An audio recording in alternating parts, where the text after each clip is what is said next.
I don't see it at all. No. Oh, Ken was talking about stuff right now. Too much going on. Cheers, All right, let's convene. Thank you all for your indulgences. We're starting a little bit late today. We are awaiting our colleague, Mr. Gutschall, who is en route with some traffic issues, but I do believe, Mr. Freeze, he's not on Metro. Haha, that's his fault. Oh, look at the tape. Hey, there we go. There we go. Stalled appropriately. Did you hear that? I heard my name. And laughter. It's all good, don't worry. All right, so today we have a mega work session where we're going to cover 7 or 8 different lines of business, mostly under the capital program or entirely under the capital program. Right, Mr. Manager? Yes. All right, so let's turn it over to you to get us started, please. Right, so Mr. Chairman and members of the board, before I turn it over to Jason and Karen, I wanted to speak very briefly about what it is we're going to be talking about today and give a bit of a refresher. So the county board adopted the CIP last summer, and then once that happened, voters went and approved $244 million in a future bond issuance.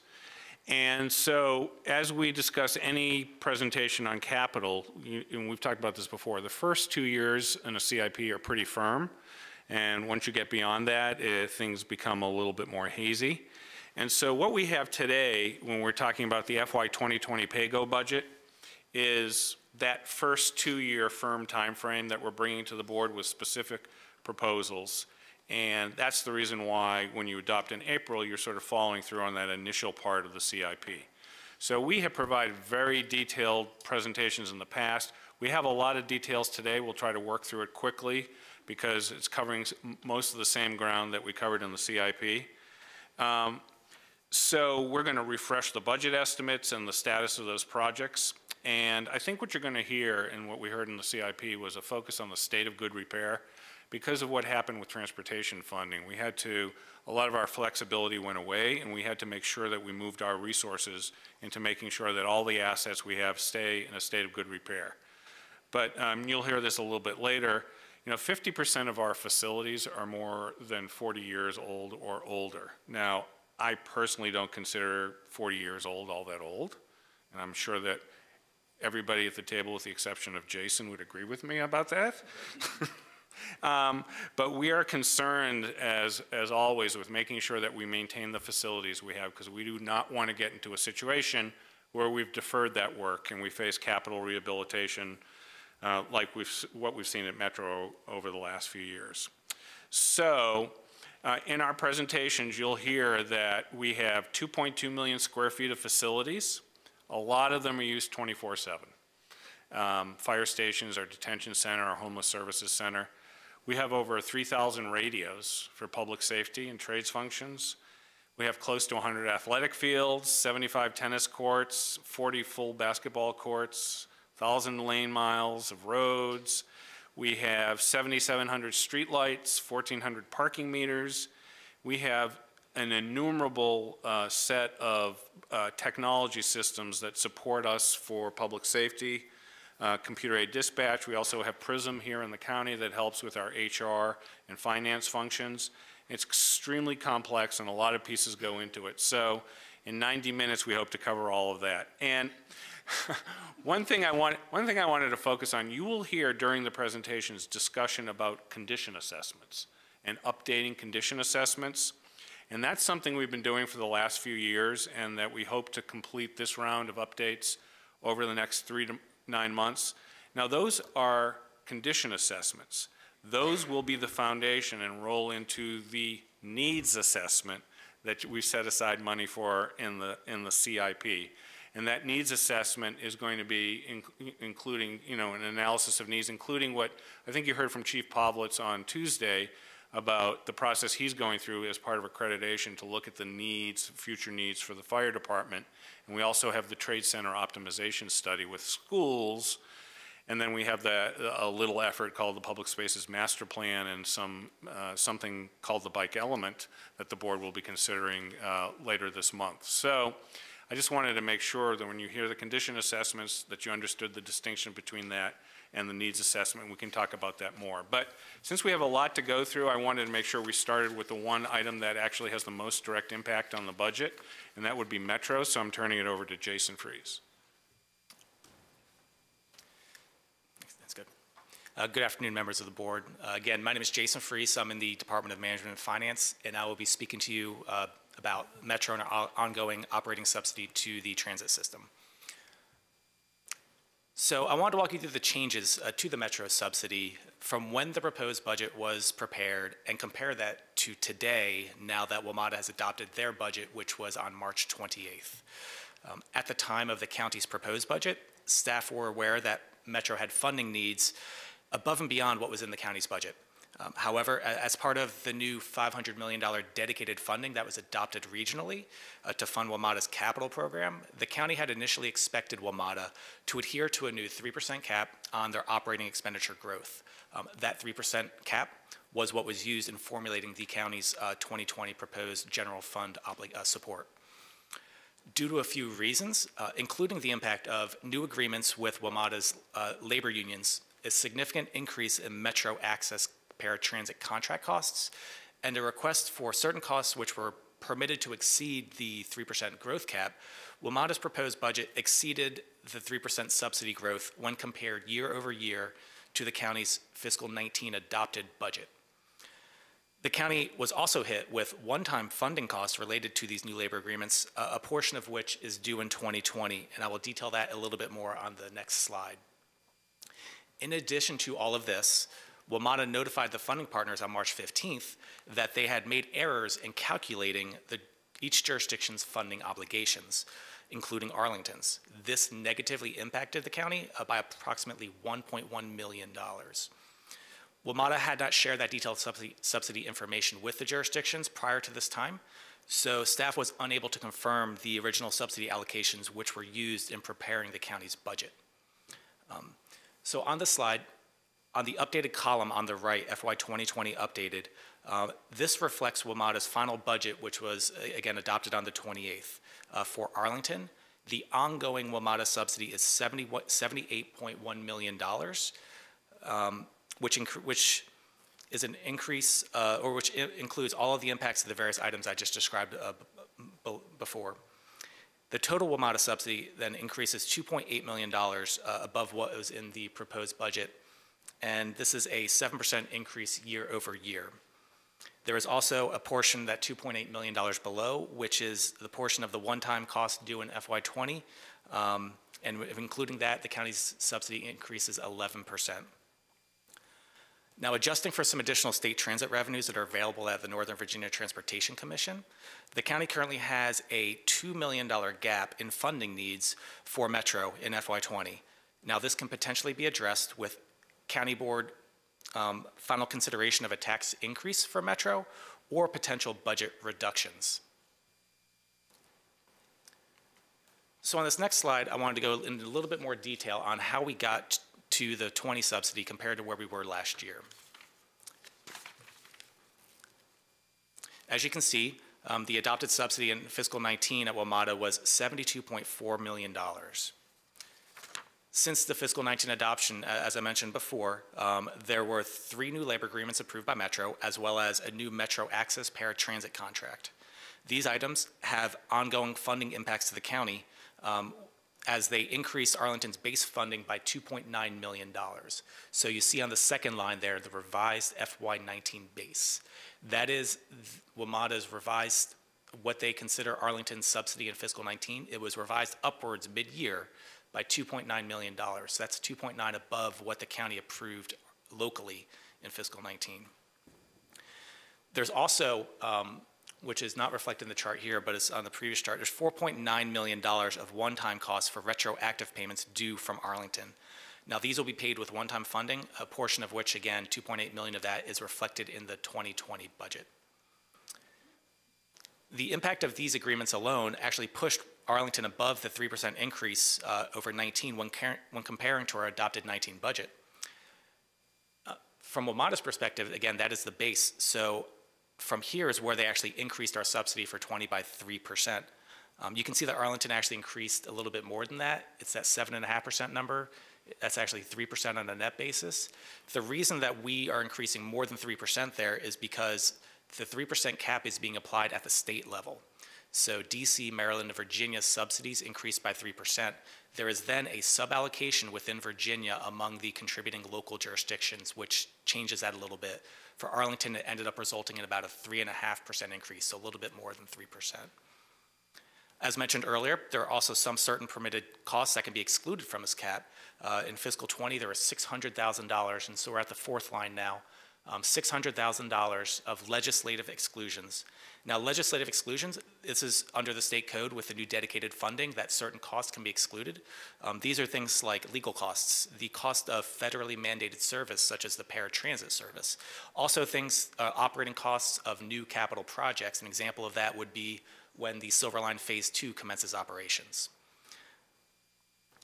So staff also requested this year that there be a amendment to the peak period service on the 2A bus route that runs from the Boston Metro through the East Falls Church Metro and onto the Dunn-Loring Metro. This reduced the county subsidy by $400,000. This additional peak service was funded from I-66 Commuter Choice Grant funding for a period of 2 years. This peak period service, or the funding, ends at fiscal 19. And so the additional peak period service would also be discontinued and would revert to its original operating hours. All told, then the county's FY20 ongoing WMATA subsidy increased to the $78.1 million you see here. Including the $2.8 million of one-time costs, it is the $80.9 million in fiscal 20. I also wanted to call out here that in fiscal 20, there was also a change in the way the county funds, there's a funding formula at WMATA, and that subsidy allocation actually changed in fiscal 20.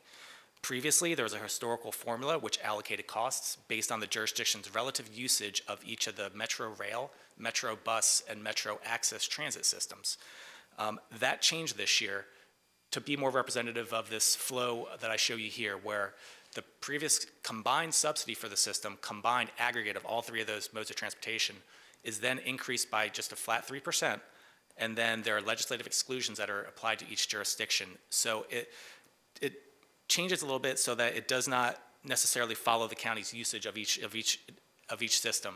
Now, this fiscal year, it didn't have a significant increase on us, but going forward, it may. County staff does not necessarily agree with how it was done in fiscal 20, and we'll be looking going forward with our jurisdictional funding partners to come up with a methodology that fits the new 3% cap regulation, as well as is equitable to the jurisdictions, including Arlington. And so with that, that's my presentation on Metro, and I'd like to open it up to any questions you may have on our funding for FY20. All right, colleagues, questions? I'll pass on questions on this topic. Mr. Gutschall. Well, my question might be more for you. I don't know. So you might have to dive in anyway. I wanted to understand sort of two things. One, on the 3%, you talked about it sounded like a reallocation within the state of where we stand in that 3%. Does that mean that moving forward, was this sort of a one-time recalibration that we would expect then moving forward not to have to deal with again, or is this something that on an annual basis will always be up for grabs? I should probably take the first part of this, Jason. So this was the first year that we're dealing with this regime, and this was how Metro dealt with it, which was largely something that everyone had to accept based on the timing of when the budget needed to be put together. Moving forward next year, since Virginia is probably most impacted by the number of localities that we have within the state that are contributors to Metro, hopefully we will offer a framework for Metro in the region on a more equitable way of dealing with this in future years. We don't know what that answer is as of yet, but I wouldn't assume that the way it was calculated this year is the way it will be moving forward. Do you think the 3% cap is likely to still, in some shape or form, is likely to still be part of that, or is that really also on the table? Yeah, that's something that's a little bit more speculative for me to try and deal with. I think it's on some level there will be some cap that will be legislatively required, whether it's 3% or there's some relief baked in, I think will be the result of of what both happens, not only in Virginia, but also Maryland, which I know is also, to some degree, but much less than us, chafing under how this is implemented. Yeah, so what I hear from you is that so much is in flux that past performance is no guarantee of future results. So we should just not, Perfect summation of it, yeah. Right. Okay, understood. On the excluded costs of the startup costs for Silverline Phase 2 service, how does that affect Arlington? In fiscal 20, it actually does not impact us at this time. It actually was in WMATA's proposed budget, but given uncertainty on the timing and these costs are actually startup costs, so they usually start hiring, police, station employees. They start those 18 months before commencement of service. They don't know what that operational start date is yet. So that amount has been, at this point, not included in the WMATA operating budget for 20. But when it does, we will actually fund a portion of that. It will be most likely as part of our proportional share of the Metro Rail system, which would be roughly about 9% of those new costs would come from Arlington County. And then Loudoun County, because they would be joining the system at that time and providing operational service, they would then contribute a relative share based on their share of the system. And so I think, and that's part we have to work through, is how is that formula going forward. But I would expect that we would pay roughly 9 to 10% of those costs, and it would be shared among the entire region. That's how it was done for Silverline Phase 1. And so that would be my expectation for Phase 2, but we would approach that when that service is recommended at WMATA for approval. So it's not in FY20. So the fact that it's listed on the slide and in the text, that's... It's more of an example of something, right, that's something that will be coming very soon. And Okay. so it's an example of something that could be excluded, the operational impact of capital costs. Thank you, appreciate it. Yeah. Ms. Garvey? So this is either for you, Mr. Chair, or Mr. Freeze, and I realize I don't, it's maybe a newbie question almost.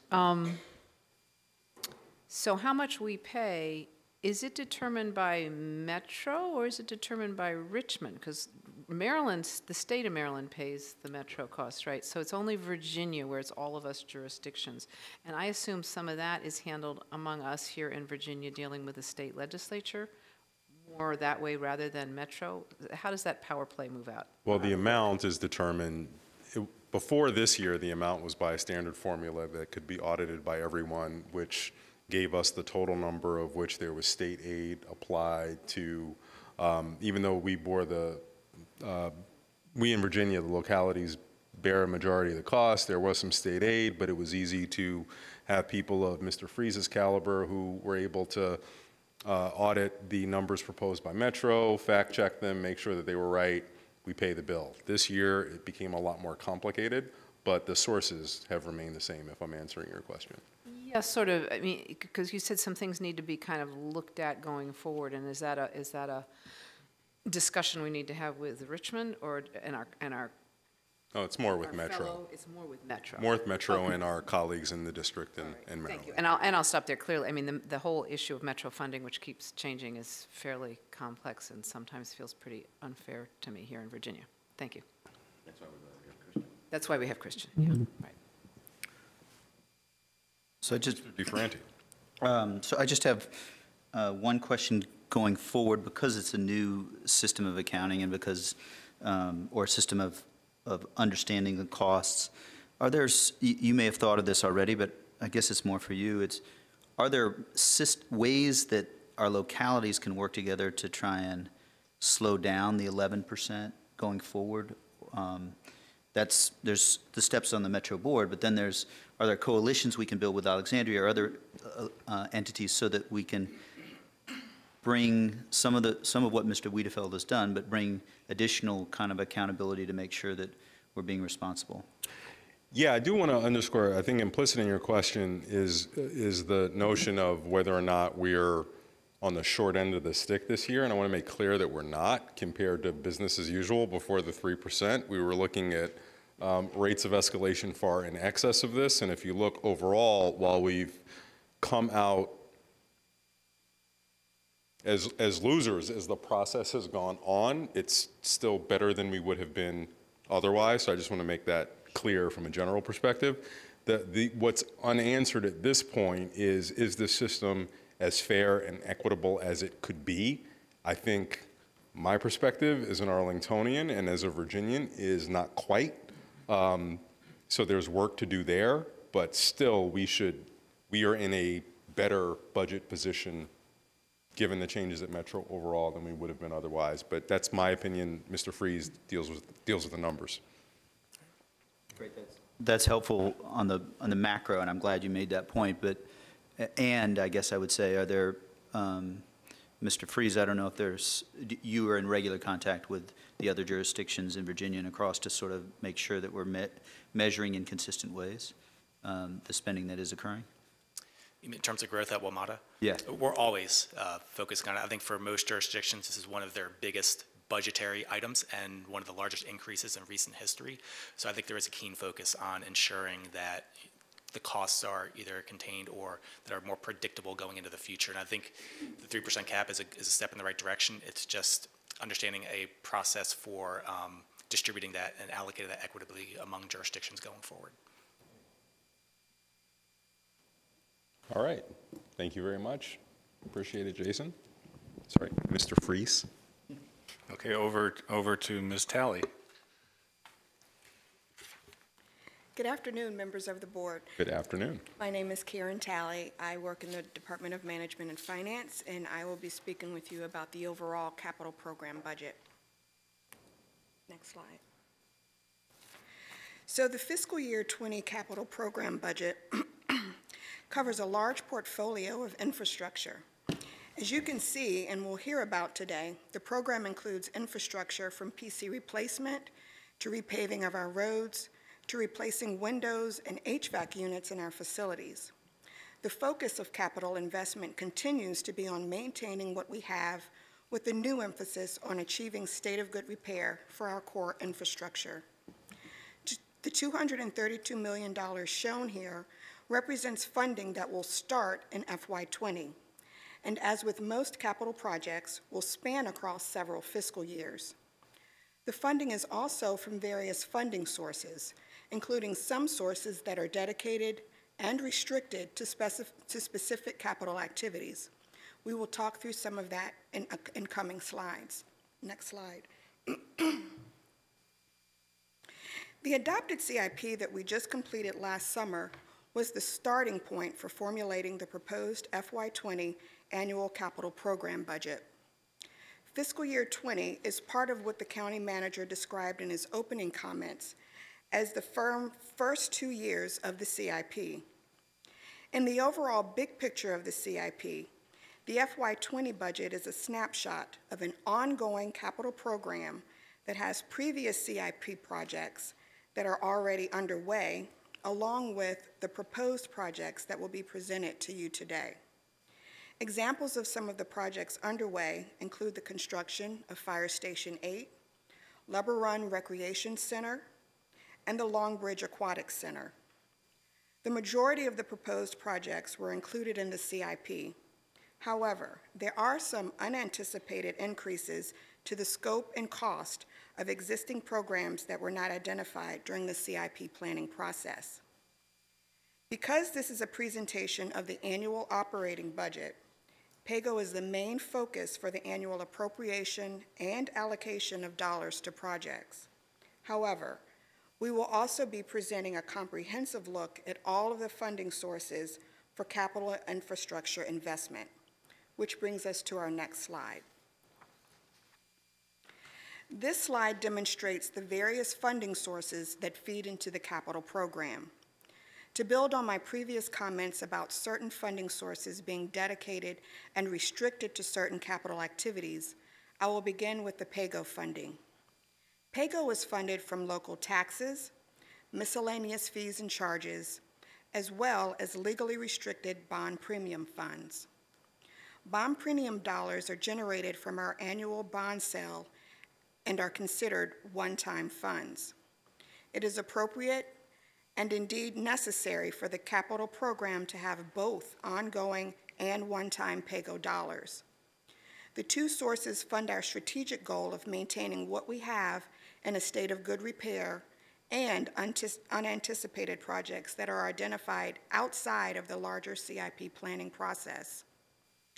Other sources under the dedicated and restricted category are the Transportation and Metro Funds, the Crystal City TIF, Transportation Capital Fund, and our state, federal, and regional grant funds are all restricted in use and dedicated for transportation and/or metro activities. These three sources together represent 30% of the overall capital funding portfolio. The final two sources, short-term finance and general obligation bonds, are two of the main financing tools that we use. GO bonds are, of course, account for the largest amount of funds at 52% because they fund the replacement and renovation of our large core infrastructure projects such as road repaving, facility renovations, and park improvements. I will discuss more about GO bonds in later slides. Next slide.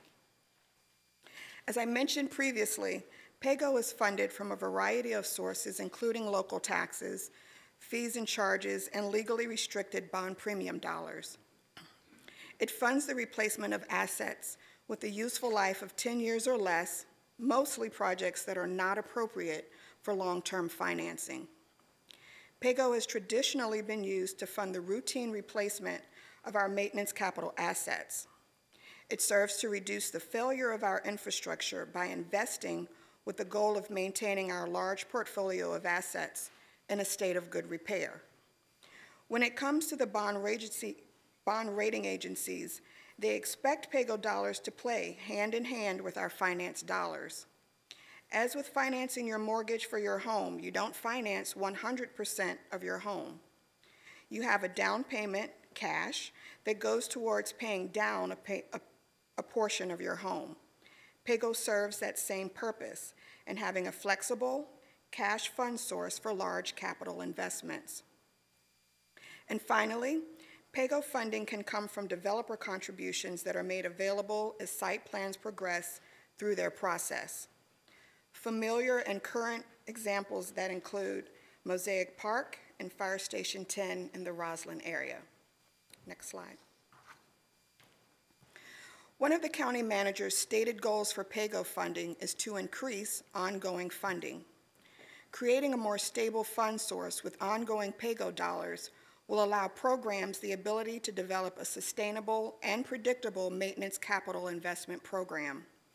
As you see in the chart, the green line shows that fiscal year 20 ongoing funding is an increase from FY19 and meets the goal that was set in the adopted CIP. Moving forward, an increase in ongoing PAYGO funds will provide a funding environment that will encourage the departments to prioritize their funding needs with the goal of meeting a state of good repair. It will also allow them to plan and schedule a program that will keep up with their maintenance capital funding needs. Again, a combination of ongoing and one-time funding is important in capital in order to meet all of the varying funding needs of the program. For the first time in fiscal year 2020, we are reflecting the use of bond premium from 2 years. We are showing a balance of bond premium funds from the FY18 bond sale last spring. And for the first time, we are allocating the use of anticipated bond premium dollars that will be generated from the bond sale this spring. Again, bond premium dollars are legally restricted to capital expenses and will be used for one-time projects in line with the adopted CIP and unanticipated needs. Next slide.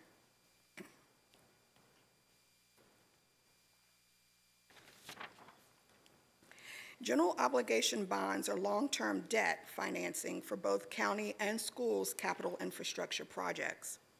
They fund county projects such as Lubber Run Recreation Center, Fire Station 8, capital maintenance projects, Jenny Dean Park, and the repaving of our roads. The referenda is approved every 2 years by the voters as part of the capital improvement plan. The $121.5 million included here includes funds from the 2018 referendum from the adopted CIP, along with previously approved bonds from prior CIPs.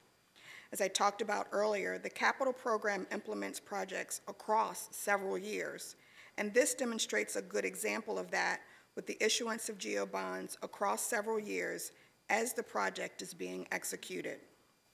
Bond dollars are used to finance projects with an average useful life of 10 years or more and adhere to approved financial policies. And finally, the debt service for GEO bonds is appropriated in the general fund. Next slide. Short-term debt financing is what many of you remember as the master lease program. It's the financing of assets with a short useful life of 3 to 10 years. Because of the shorter maturity rate for the projects, the interest rates are typically lower than rates for long-term bonds.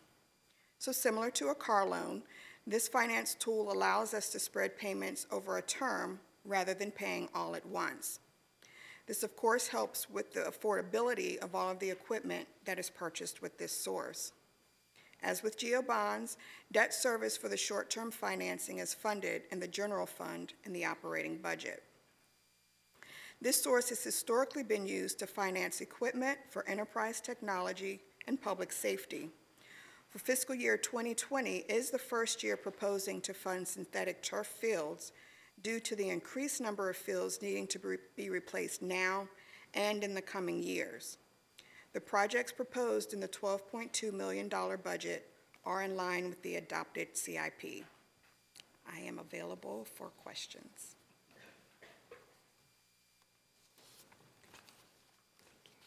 Thank you very much, Ms. Talley. Questions on what's presented thus far, colleagues? Just a quick Ms. Garvey. question. Beginning, I think you said, we had some projects that have had an increase in scope and cost, I think in your first part of the presentation. Could I just have you can either, mention what they are, could you give us an idea of what they are, or have that information later?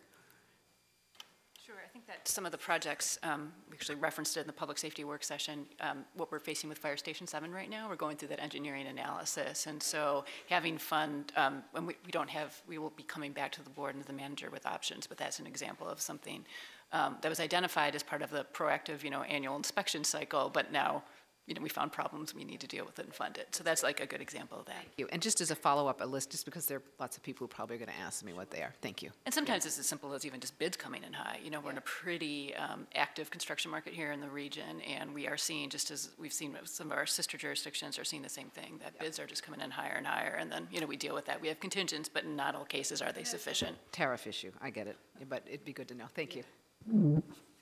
Mr. Gutschall. Would you mind going to slide 5 real quick, the bar graph of the funding? Yeah. Can you tell me where in our web book is the data that's behind this graph? I'm trying to walk it back to some of the other numbers and not having luck. And Mr. Chair, we could also do that. I can do that. Yeah, I don't know that there's a specific place in there, but we could definitely do that as follow-up and I would publish work appreciate session. that. Yeah, Thank that's you. no problem. Thank you. Thanks, Mr. Gutschall. Well, and if you have other questions, we'll come back to you. Ms. Talley, so I don't know if this again is too specific from management and finances scope, but as I was reading about the program for the Intelligent Transportation System device replacement, one of our projects funded under PAYG maintenance, the title describes device replacement, but the narrative describes the consultants who maintain it, and I'm just wondering what we're getting for that money. So I know that when Dennis comes up here and gives the presentation, which includes ITS, Okay. he'll So have it'll an be in answer. there. I'm not Okay, sure what the great. answer will be, so I'll be paying attention. Thank you very much for your candor and humor. All right. I think we're good with the, Mr. DeFranti. You sure? Okay. Thank you, Ms. Talley, very much. All right, what's next? Parks and Recreation? Yes, we're going to have, I think Lisa Grandel is coming to.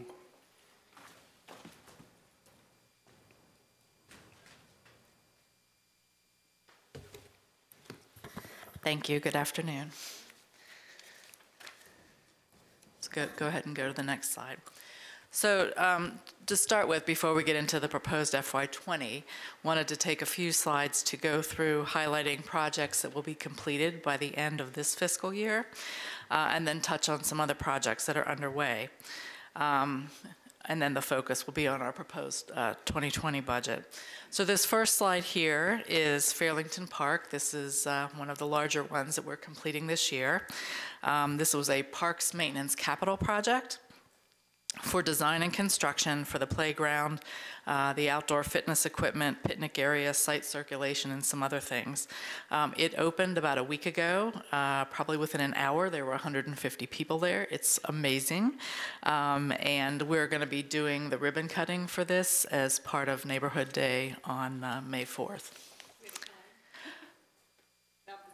We do. They're all scheduled. We actually have 4 park openings that day, so I don't remember which one is at what time of day.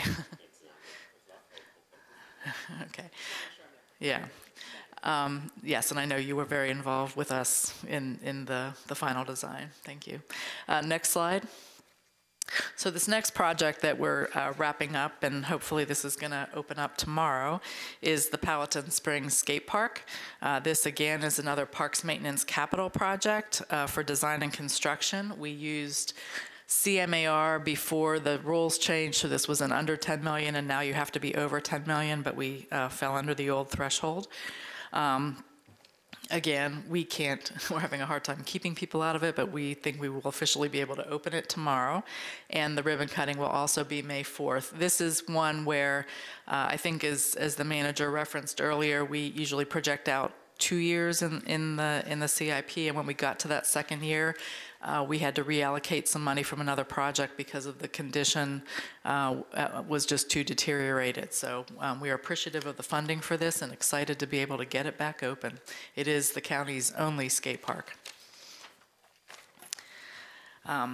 This third project that I'm showing is Tyrell Hill Park. This was out of our Parks Master Plan program.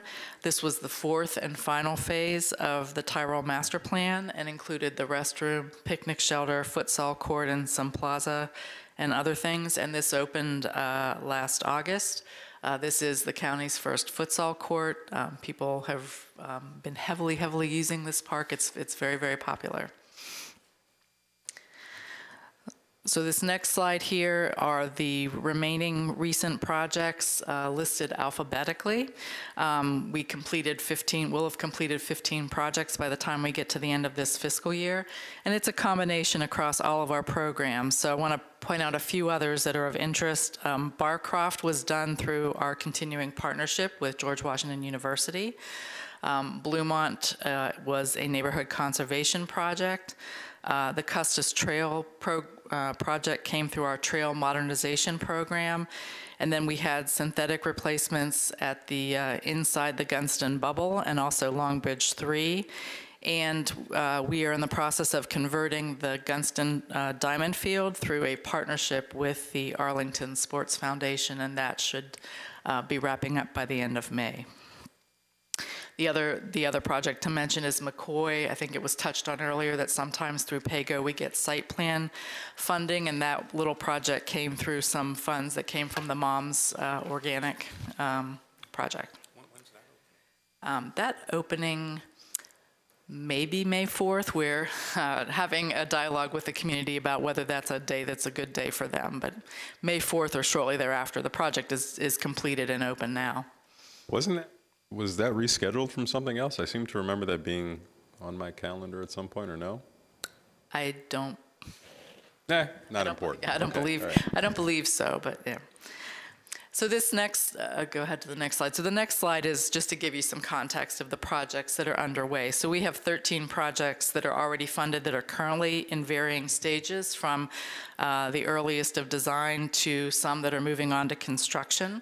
Benjamin Banneker and Mosaic are 2 of the bigger projects here, and they're going to be implementing board-adopted park master plans, which is exciting to be at that point with Mosaic, which is something we got through a very large $6.5 million transfer of development rights from the Founder Square project. So a good use of the TDR tool. And Benjamin Banneker is a redo of the dog park, athletic field, parking lot, the 4-mile run trail section that runs through that park. So it'll be exciting. That one will be going out to bid soon. So this is just to give you a context of some of the things that you may be hearing now as we're out in public processes on a lot of these. Next slide.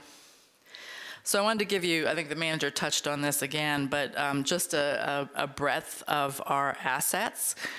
We have a number of them, and we've just gone through as part of the Public Spaces Master Plan, a detailing of all of these, but also, and I'll talk about this a little bit more on the next slide, through our cartograph work order system as well. We know where all of these are, including down to things that aren't on here, like hundreds of picnic tables and benches and grills and just everything else that goes into our asset inventory.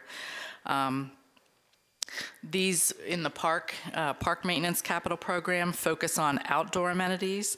And again, they cover everything from fields and courts to lighting, picnic shelters, playgrounds, trails, restrooms, dog parks, and then our specialty facilities like the skate park at Powhatan Springs. So we have 3 programs that focus on our capital maintenance.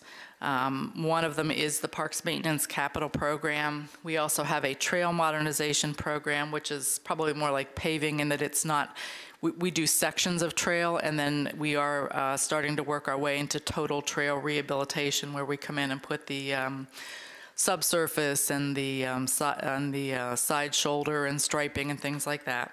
And then also our synthetic turf program continues to address the vast number of synthetic turf fields that we have.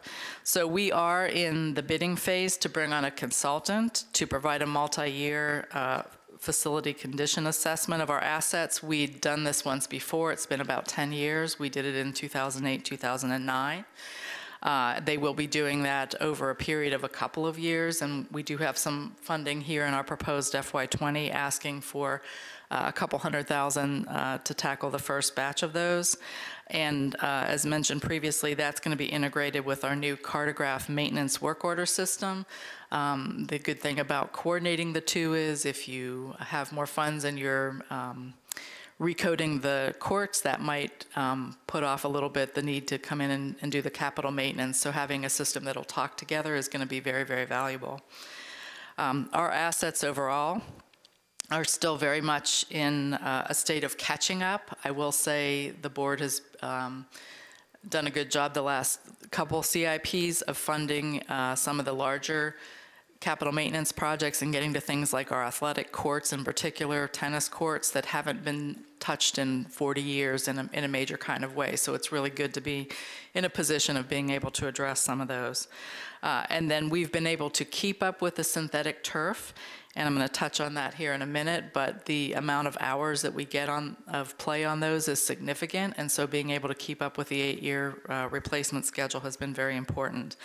I also want to mention that there are some new assets that are going to be added to the inventory as major capital projects are completed over the next couple years. Mosaic Park is getting ready to go to construction here this month. Longbridge Phase 2. There's a large outdoor component to the Lubber Run project, Jenny Dean, and then the Roslyn Highlands Park Plus project that we're doing on county land, school land, and APA land.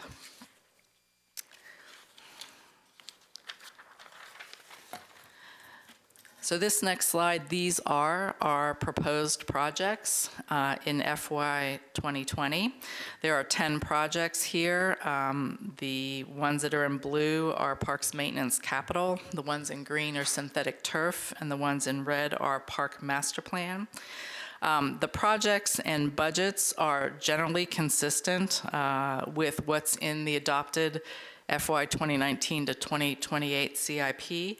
I do want to point out a change, though. We always project forward a year on the capital maintenance, and late last summer, we ended up having to close down the Lubber Run pedestrian bridge that connects the neighborhood over to the community center and also to Barrett Elementary School, and so we used some other money for the design, but we took a look at this proposed budget and put forward reallocating some of the money to cover that. So what we did was we took the Monroe Park project, which was originally in the CIP for design and construction of the playground, and we just have it in here for design in our proposal.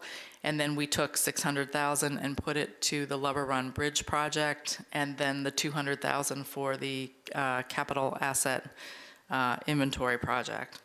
Other than that, though, everything in here is exactly what was in the CIP that was adopted. So very quickly, this is kind of a rehash, but as Ms. Talley said, we're using short-term financing for the first time for synthetic turf. We have 16 existing fields. Sometimes, and this is the case this year, it's on a shared site with APS, or we have a partner like George Washington University, and so in those cases, in those years, we split the costs. Some years it comes up that it's 100% county, like when we have Virginia Highlands, or 2 of the 3 fields down at Longbridge. And so the cost of the fields is fairly significant for something like the PAYG budget, and so the county's worked hard to figure out what the right financing plan is for these going forward. So we have 16 fields in our inventory now. 14 are rectangular. With the addition of the Gunston field that's under construction, we'll have the 2 diamond fields. We have 4 new field conversions planned over the next 10 years that are based on the public space master plan. So the conversion of the TJ Upper Field was already funded last year in fiscal year 2019, and we'll be having a public engagement process around that. There are 3 others in there that are in the next 10 years. There's also 2 new lighted synthetic fields master planned, one for the RHP plus Wilson School site, and then outside the 10-year CIP, one for Longbridge. And the chart at the bottom just shows how many hours we get. So when you're doing synthetic with lights or without, you get a significantly greater amount of play on them. And so that is the value that you're getting for the cost of the projects. These next 2 slides are just snapshots taken right out of the budget book. So I've excerpted them and I list the book and the web page here, but just so that you can see the projects. We are generally, for some of these, using PAYG for the design portion, which happens earlier, and then we'll time the bond sales for the actual construction to line up appropriately. We also have a few non-project funds.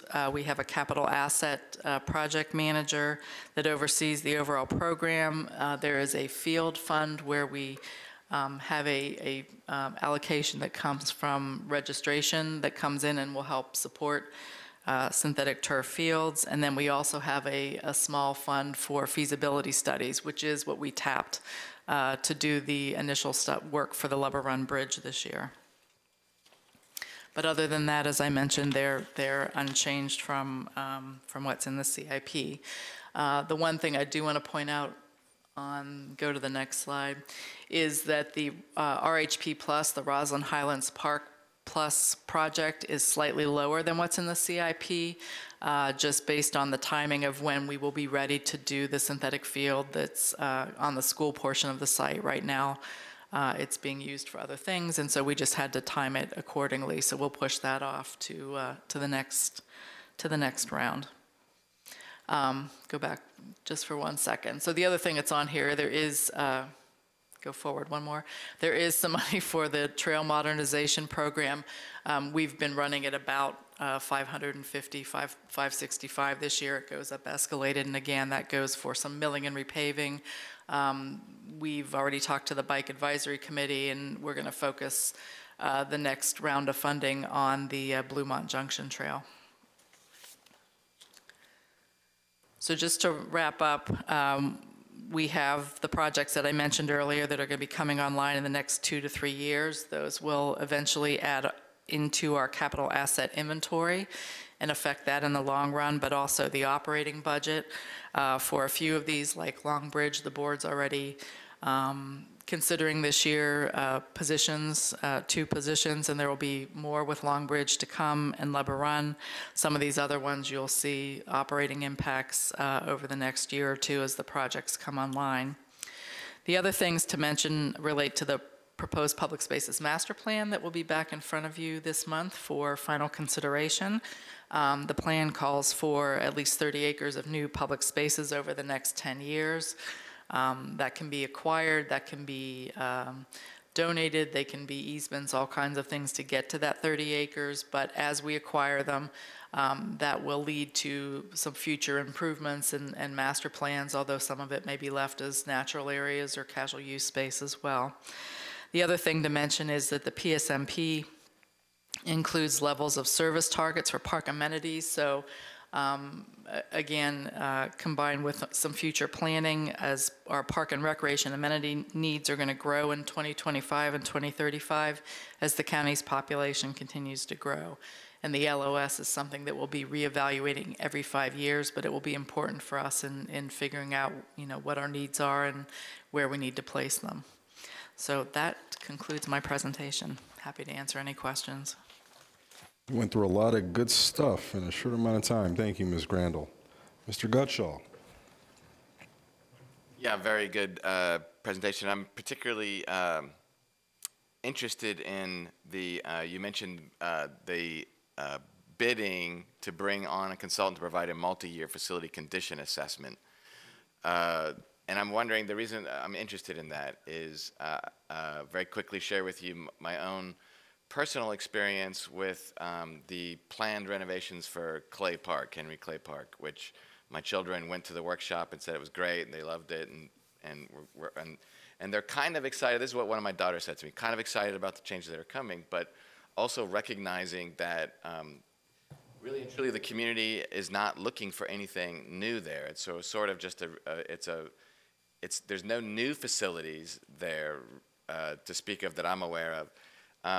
And also, I think some sentiment I understood was expressed that, do we really need to do anything? People, it's a much loved park. I'm sure right now, this very minute, it's probably got throngs of folks there using it. So while I understand that we have an intensity of use, and also we can reasonably foresee an increased intensity of use as we move into the future, that's a long way of asking the question about, we have a consultant coming on board to help us assess the condition, but how do we right now assess that, do we really need to do anything with these facilities if the community is not necessarily clamoring for it in specific cases? Sure.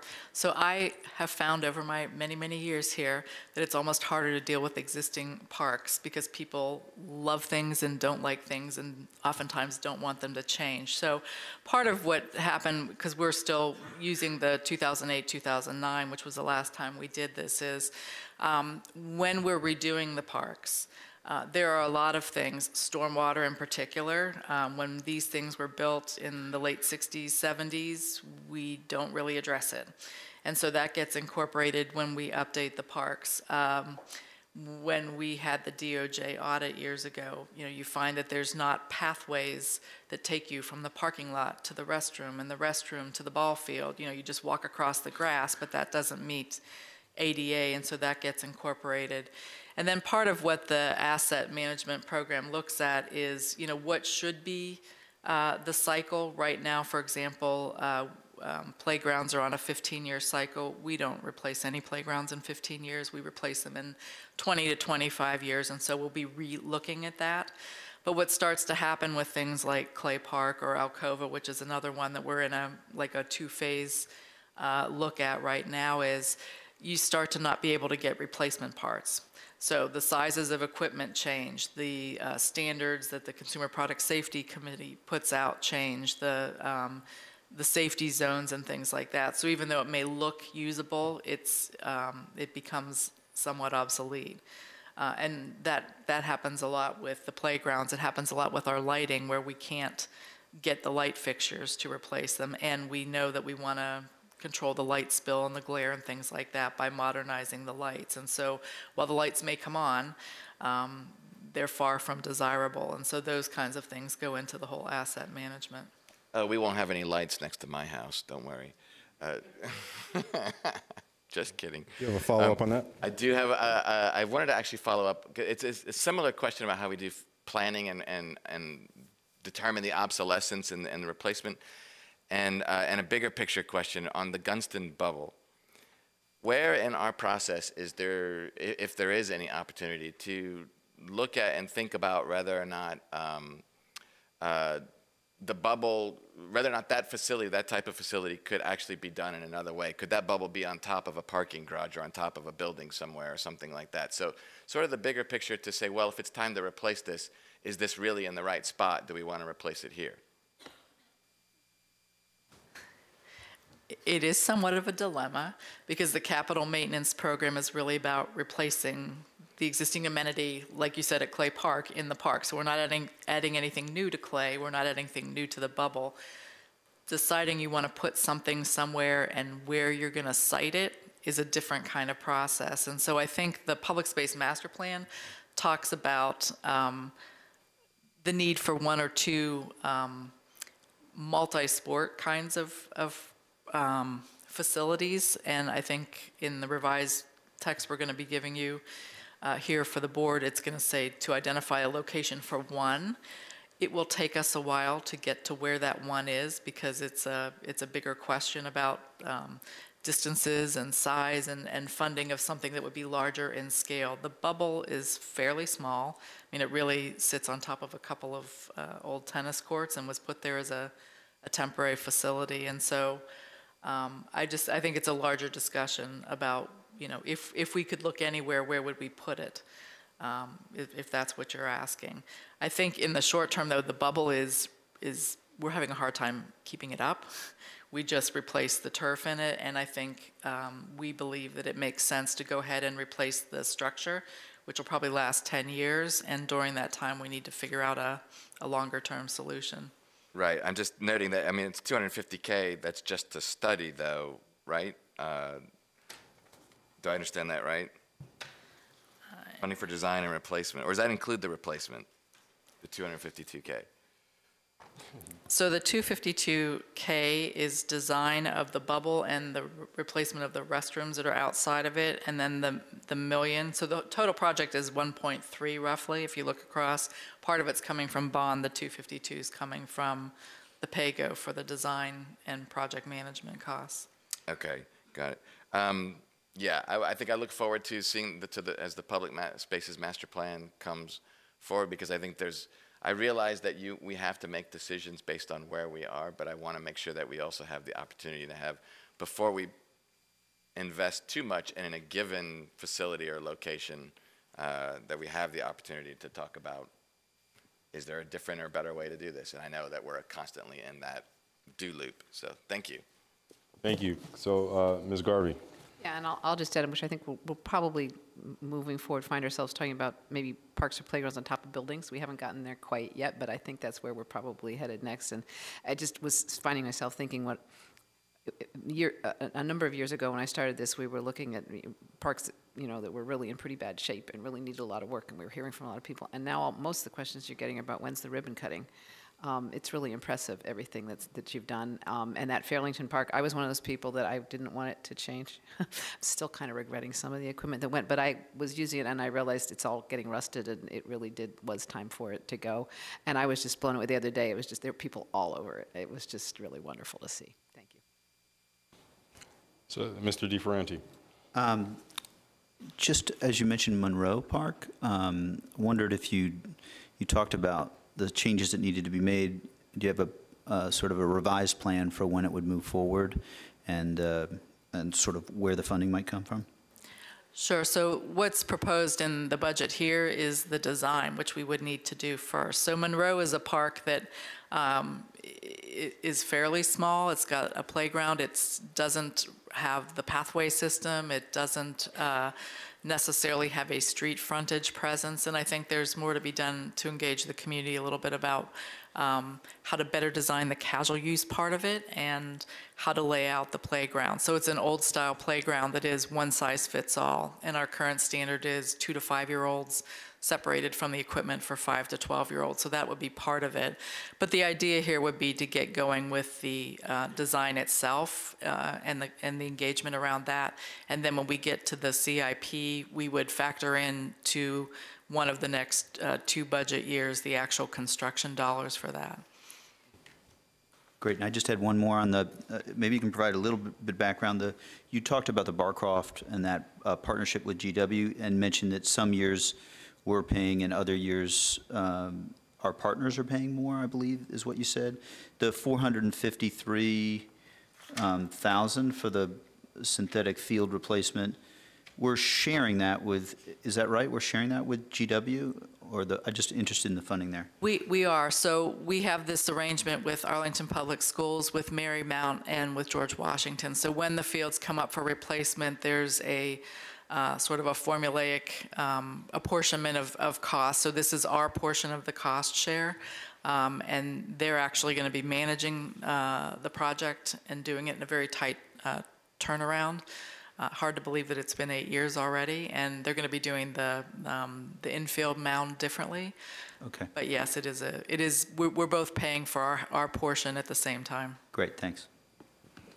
So, Ms. Grandal, I want to go back to something that Mr. Gutschall raised earlier. So, how exactly does it work when you are determining, prioritizing which assets to take action on?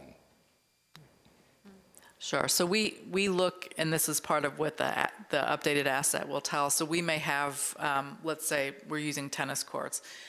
We may have 25 of them that are beyond the useful life. We go out and actually walk the sites and look at them. We look at the cartograph, our maintenance information to see where we're getting the most complaints, where we know we're having the most cracking. And so it's not just, we have a number of them that are already beyond the useful life. So you're looking at those. We look at where we do programming. So if it's something that we have schools or some other partner using, or we teach a lot of tennis classes, that may take priority over another one that's in similarly bad shape.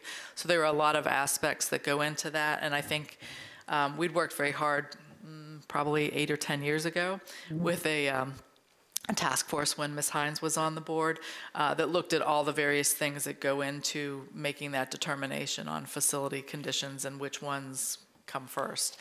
We also look at things like, is there other work happening in and around, the park that might affect the timing? But one of the things that we've been doing, and this is true at Henry Clay or at a smaller thing like Madison Manor that'll be coming in front of you soon, is we'll bundle some things. So we've done projects, and Gunston that's in here is an example. We do the one field, and then we come back in the next year or two and we do the playground, and then we come back and we do the shelter, and the park is continually under construction, which is impactful to the users and the neighborhood and everything else. So for some of these, if everything's coming up as being needed in around the same time, we've bundled it and done it as a slightly larger capital maintenance project, which has had the benefit of allowing us to make some adjustments to the arrangement of things. So Rocky Run is probably the biggest example of it, and probably almost was park master plan-ish. But in a lot of cases, we've been able to switch, moving the basketball courts further away from the playground, putting a nicer circulation pathway in. And if we come in and just do it piecemeal, we pretty much end up putting it back exactly where it was. So I think it's allowed us to modernize the parks better by being able to bundle some of them. That's helpful. So am I to assume that there's not a regularly scheduled annual biennial inspection of all of the parks to see, is there anything that we should be doing here? It's more based on what's the useful, where is it in its useful life? What are the complaints that are associated with this? What do we happen to see as a result of our regular? I don't necessarily want to speak for Parks and Natural Resources, but I know that for some things like playgrounds, they come in and they annually inspect it. So Okay. those folks are certified in playground safety, and there's a real safety factor to the playground. So that in particular, we do. A lot of it is by what's on the maintenance or what we're observing or the complaints that come in from the public. Okay. And then, you know, again, following our data on the last capital asset at 10 years is getting a little long in the tooth, but we're looking at that as well.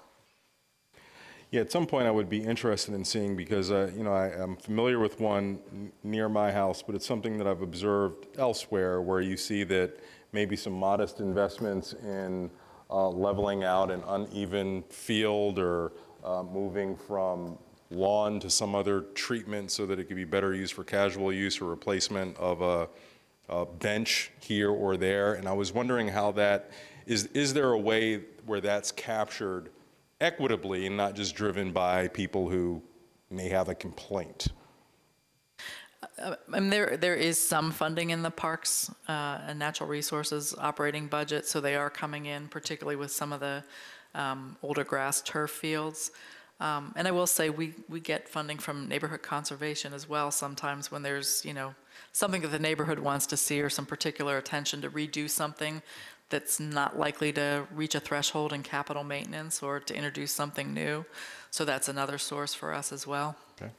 And then a specific question about Lacey Woods Park. So is that largely going to be just an update on all of the facilities that are currently there? The ones at the very front of the park. So we redid the picnic shelter and the accessibility to that several years ago. The playground's kind of middle of the pack, so that's not part of this, but this is that restroom picnic shelter. Okay. The grass turf, which we're using more and more for athletics, and the basketball court. Courts, Yeah. okay. And would there be any opportunities to, you know, given, you know, where this is coming from, to consider whether other infrastructure changes nearby may merit maybe adding some different facilities here? And I'm thinking about something really small, so don't freak out. But we've got all of the bike lane work that we've done on Washington Boulevard.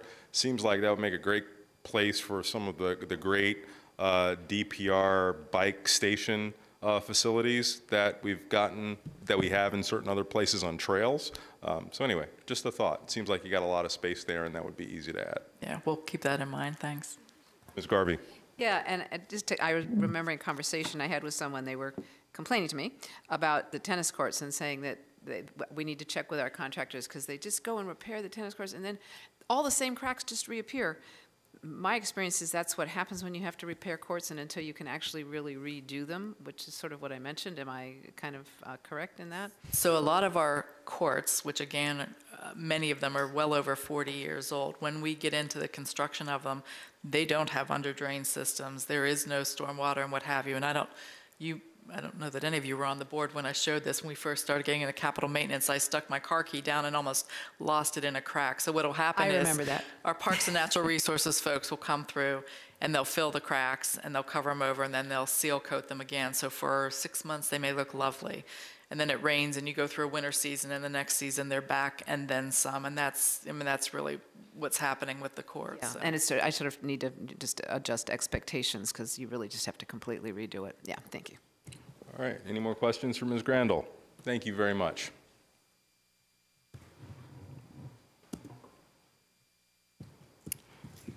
All right. I think it's Grace Reyes. Yes, you're coming up. It's your turn. You're the next contestant.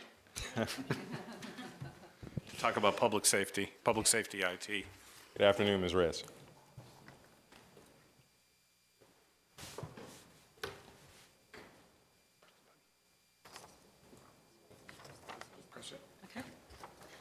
All right. Good afternoon, members of the board. My name is Grace Reyes, and I am the Application Support Program Manager for Public Safety IT. And today I will be talking to you about projects that are CIP funded for public safety. So on the first slide here, it lists the projects that were funded for capital fiscal year 19. We have deployed 3,336 mobile and portable radios.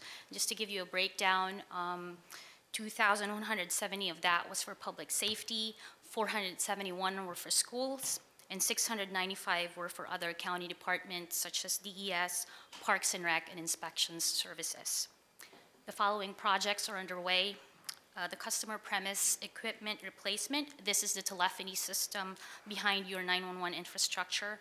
This is a partnership with Alexandria for us to gain additional redundancy and resiliency with our 911 system.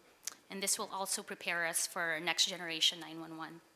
We also have fire station alerting, and this is the upgrade of the toning systems at the fire stations to increase situational awareness for our first responders and to also provide capability for automated voice dispatch. And then the last on that list is the fire self-contained breathing apparatus, and that's devices used by the first responders to provide breathable air when they're in a contaminated environment. Next slide, please. So this slide shows the scope and magnitude of services provided by the 4 departments that make up public safety.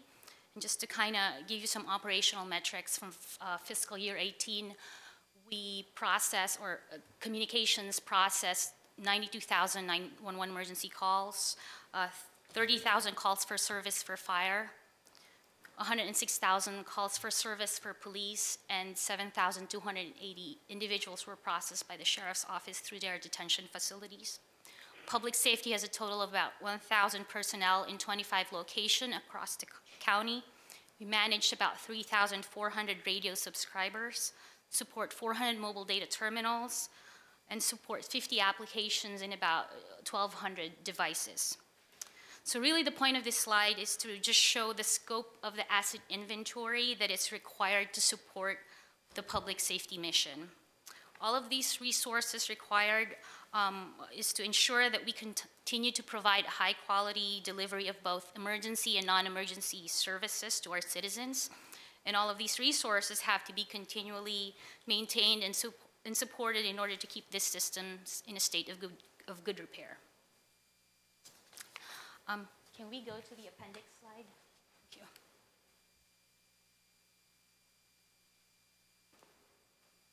So this is the funded projects for public safety for fiscal year 20. For short-term finance, we're asking to fund $300,000 in the records management system hardware replacement. We are replacing end-of-life servers in this project.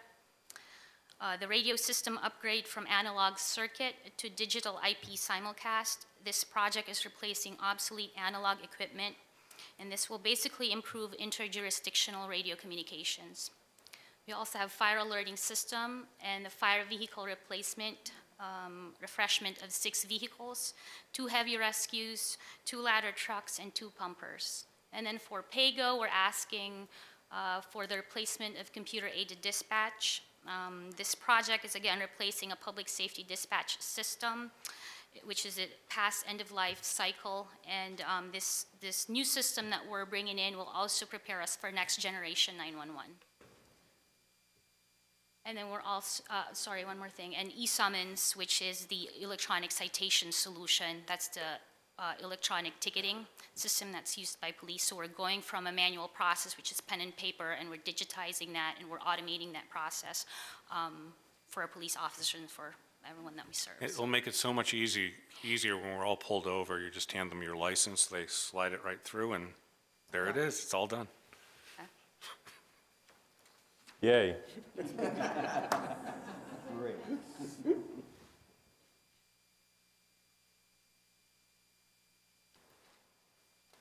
So this slide here just shows a complement of mission-critical systems that exist today in the public safety departments. It also shows in parentheses the forecasted fiscal years that these systems are expected to be upgraded or replaced. So the key takeaway for this slide is really this is a projection based on the information that we have available to us today. There is a high likelihood that this asset inventory landscape will change as technology evolves. Next slide, please. In terms of key budget considerations, most mission-critical systems in public safety are funded through capital. We need to stay committed to a refresh cycle in order to ensure that the mission-critical tools used by public safety remains effective, efficient, and safe for our first responders and for the constituents that we serve. And we always seek opportunities for regional collaboration where it makes sense. However, these deployments usually are larger in scope and have longer timelines, but in the end, we benefit with greater efficiencies. Thank you. That concludes my presentation, and I'm ready for any questions. Thank you very much, Ms. Reyes. Ms. Garvey. Yeah, just actually the last point. Could you talk, how are we doing on the regional collaboration? I know we've got those radios, but I suspect there's a whole lot more that we could do. What are the sort of major barriers, and is there any way we can be helpful with that? Because sometimes it helps if you get the message from the top down that we'd like people to work together. Yeah, so there are certain systems that we're looking at to partner with other jurisdictions. Aside from radios, like you mentioned, we're also doing it for the call processing equipment. But in the future, we're also possibly looking at a regionalization of the computer-aided dispatch system.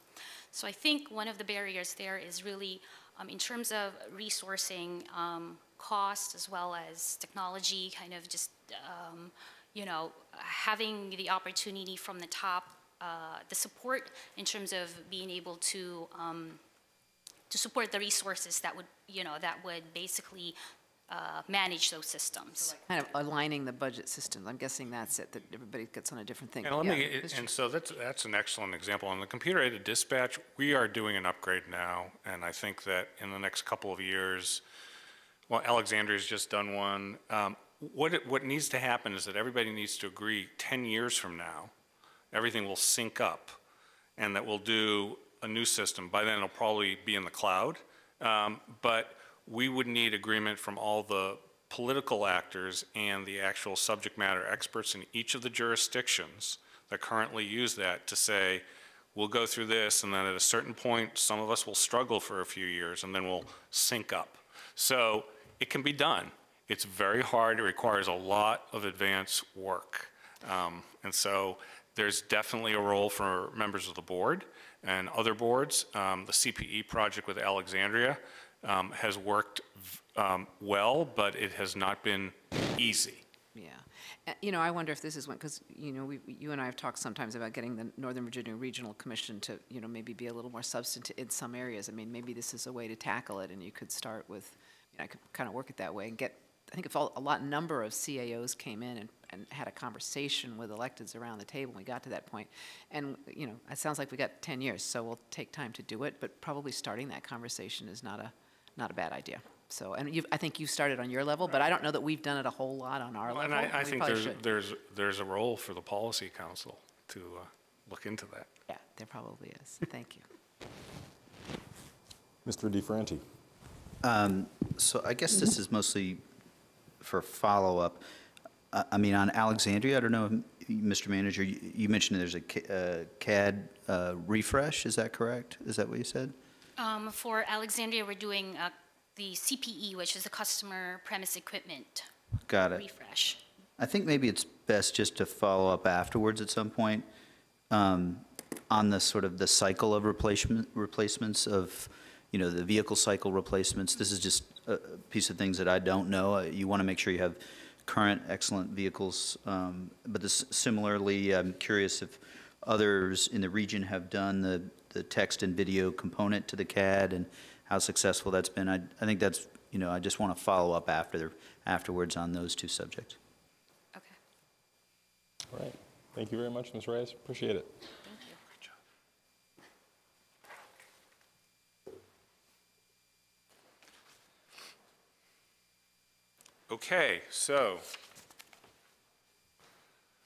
we'd like to welcome into the docket Mr. John Bayless, who's going to walk us through some of the Department of Technology Services capital priorities and needs included in the budget. John? Yep. Good afternoon, members of the board. So let's skip to the next slide. So our main objectives are to sustain, secure, and modernize all of our projects. So we've categorized them in this manner. So some things I'd like to highlight are we sustained our infrastructure by replacing 10% of our servers. We have 125 servers, so that's approximately 13 that we've done over the last year. We sustained and secured our network. This is our telework portal, and that's what we use to access remotely our remote teleworkers. We secured the network. We're implementing multi-factor authentication. All of our current admins have multi-factor, and the timeline to implement that for all employees is May of this year. We've modernized 43% of our PC fleet, what we call PC replacement. Our total is 4,182 units. We've done 1,798. We have 2,384 to do. And this is a hardware and a software refresh. This is our Windows 7 to Windows 10 update. So our core network, we've modernized 40% of the core. So this is that core network layer that transports all of our traffic and all of schools' traffic. We've gone from 10 gig to 100 gig. So there's a 10x increase there. And our internet has gone from 1 gig to 10 gig. So that's 5 out of the 12 switches that we have in the core that we've refreshed. To sustain and secure and modernize, this is for our county's tax system, and we've completed the analysis of that, and we're beginning to kick that project off this month.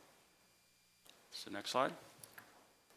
So our proposed projects, so that total there of the $6.154 million, that's an approximate 20% increase from last year.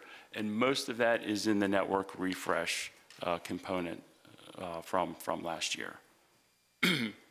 We'll talk a little bit, excuse me, a little bit more about these on the next slide.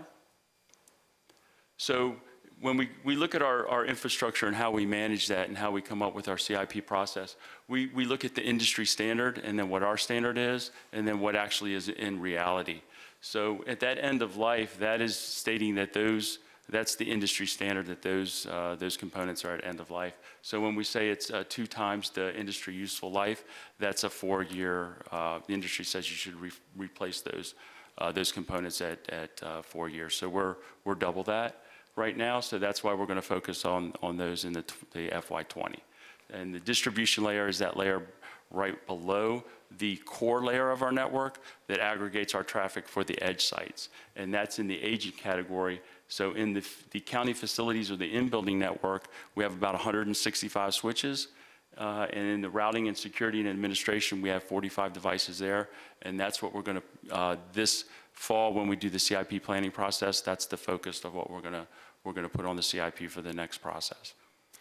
Currently in refresh that is in, that we talked about was the core networking, and then the server and host are a continuous upgrade that we go through as we manage our servers and the warranties and expiration dates for those systems.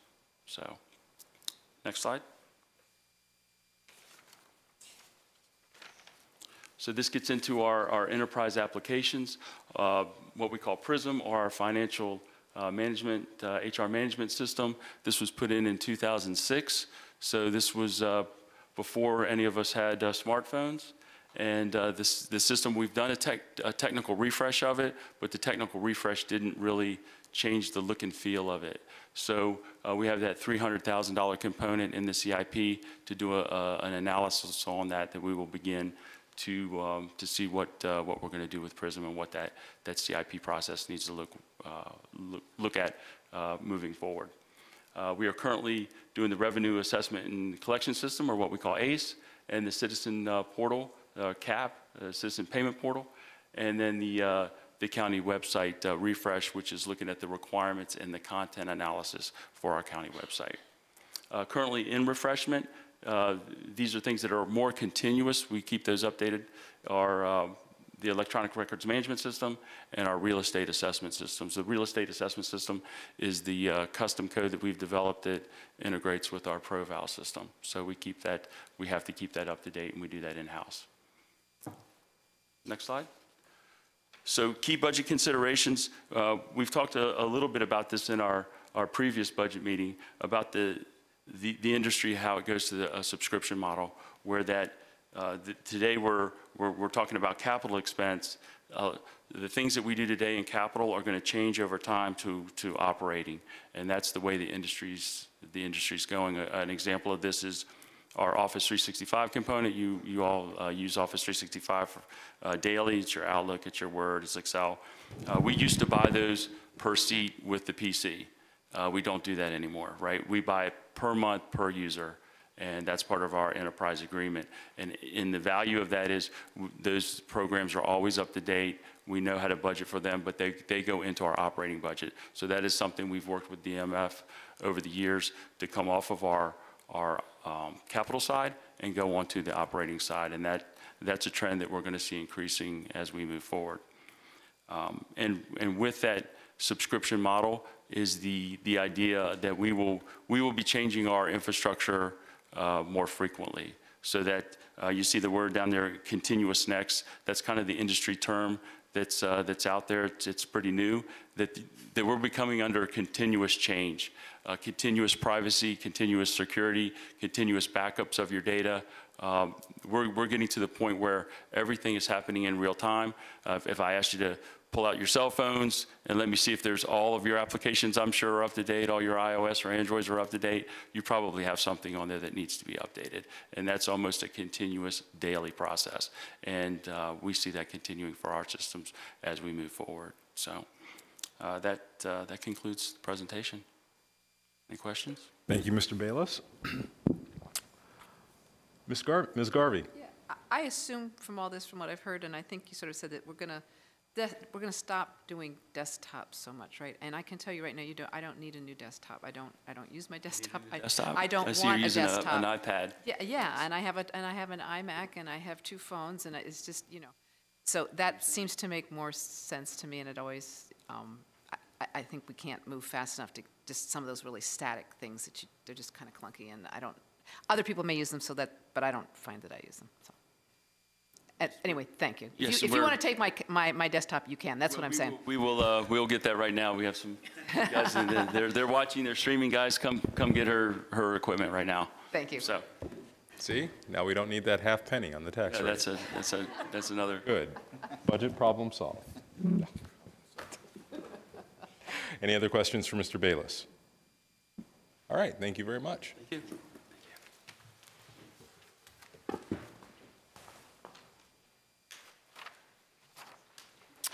So now we're moving into the DES Facilities and Engineering, and I'm joined by George May for the beginning of this presentation. Okay. Oh, and I think Greg, Emmanuel, and June Locker are going to be the backup chorus. They're the resources for the questions I don't handle. Okay, good afternoon. Hello, Mr. May. I'm going to speak to our activities in both the Facilities Maintenance and the Facilities Design and Construction Bureau. And this combined group really focuses on 3 major goals: maintaining the state of good repair for our existing inventory, delivery of the new and renovated facilities that we undertake with the CIP, and establishing the priorities for future funding requests or recommendations for both our ongoing maintenance and the new facilities. And I'll describe shortly the planning tools that the manager's already mentioned that we're going to use to develop this. Next slide. The top 3 pictures are examples of facilities maintenance work that was completed in 2018.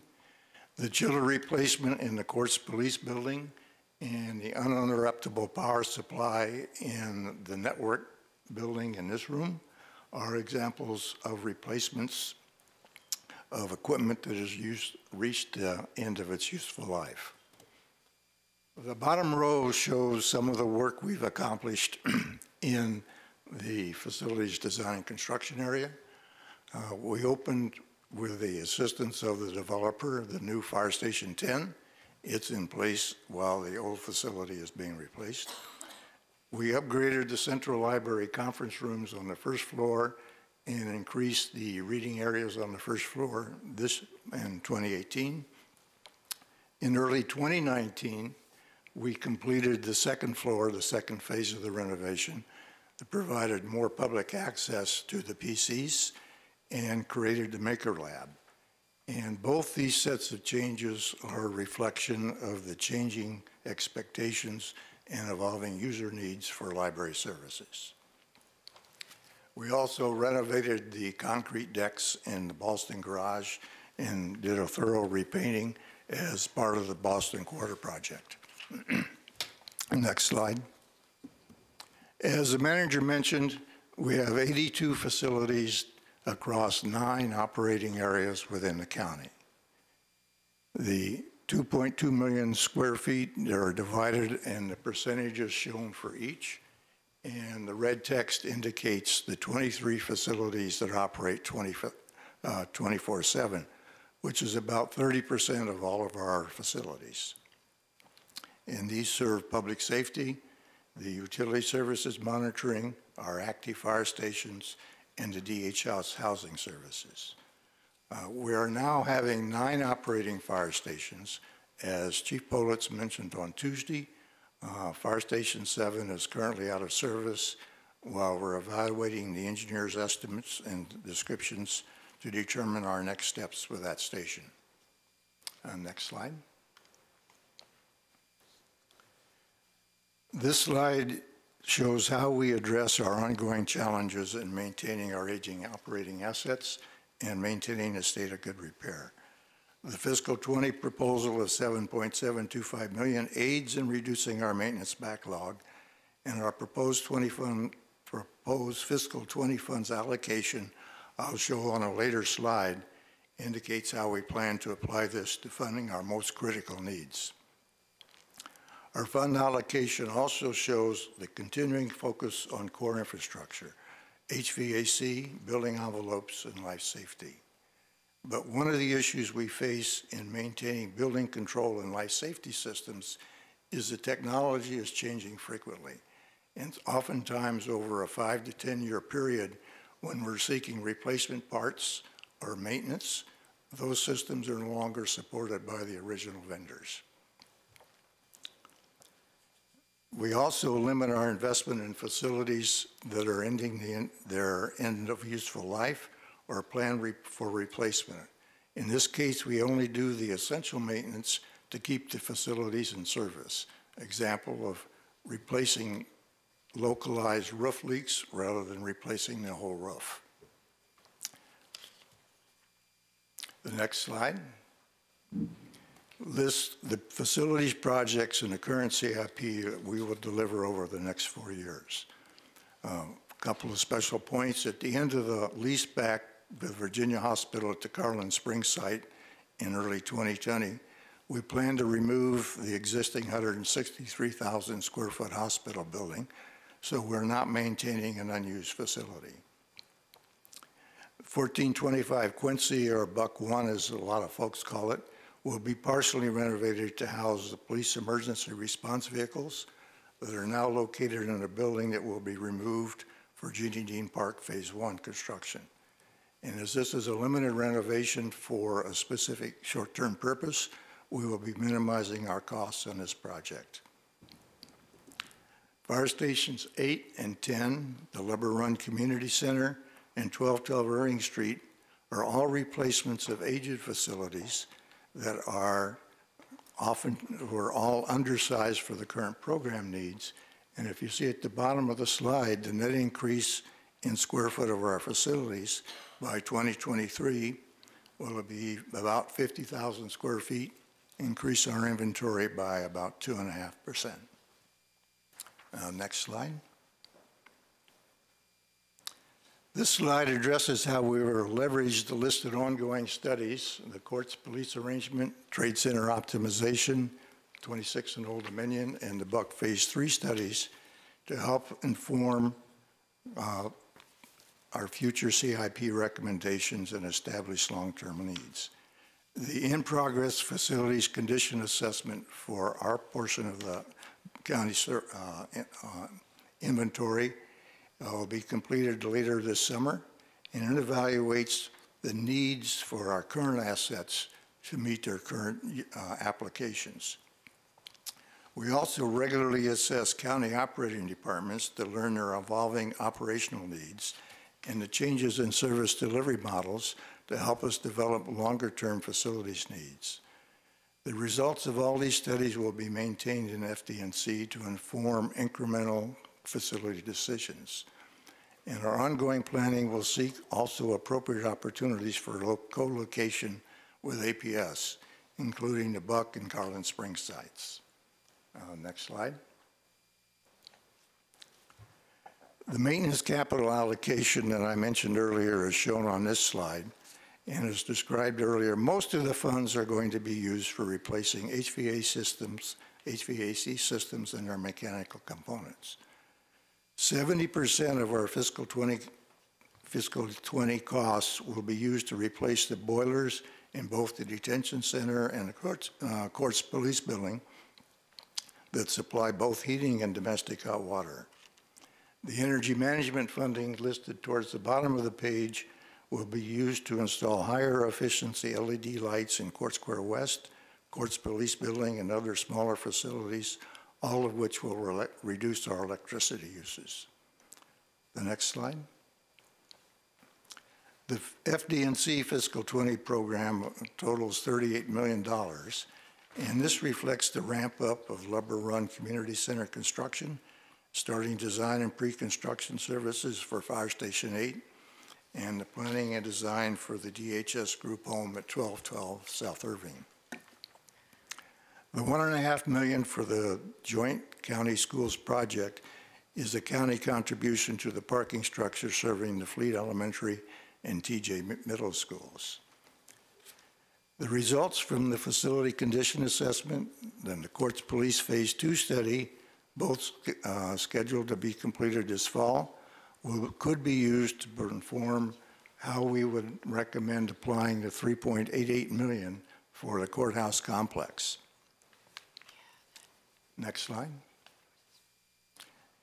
In going forward, our successful delivery of the goals I've spoken to will depend on, first, the continuity of PAYG and bond funding levels to maintain a state of good repair, judicious expenditures to maintain operations at aging facilities that are approaching their end of useful life, leveraging the results of the facility condition assessment, the current studies, and the long-range facility plans to aid in developing priorities for future CIPs, and continuing community and stakeholder engagement for future CIPs.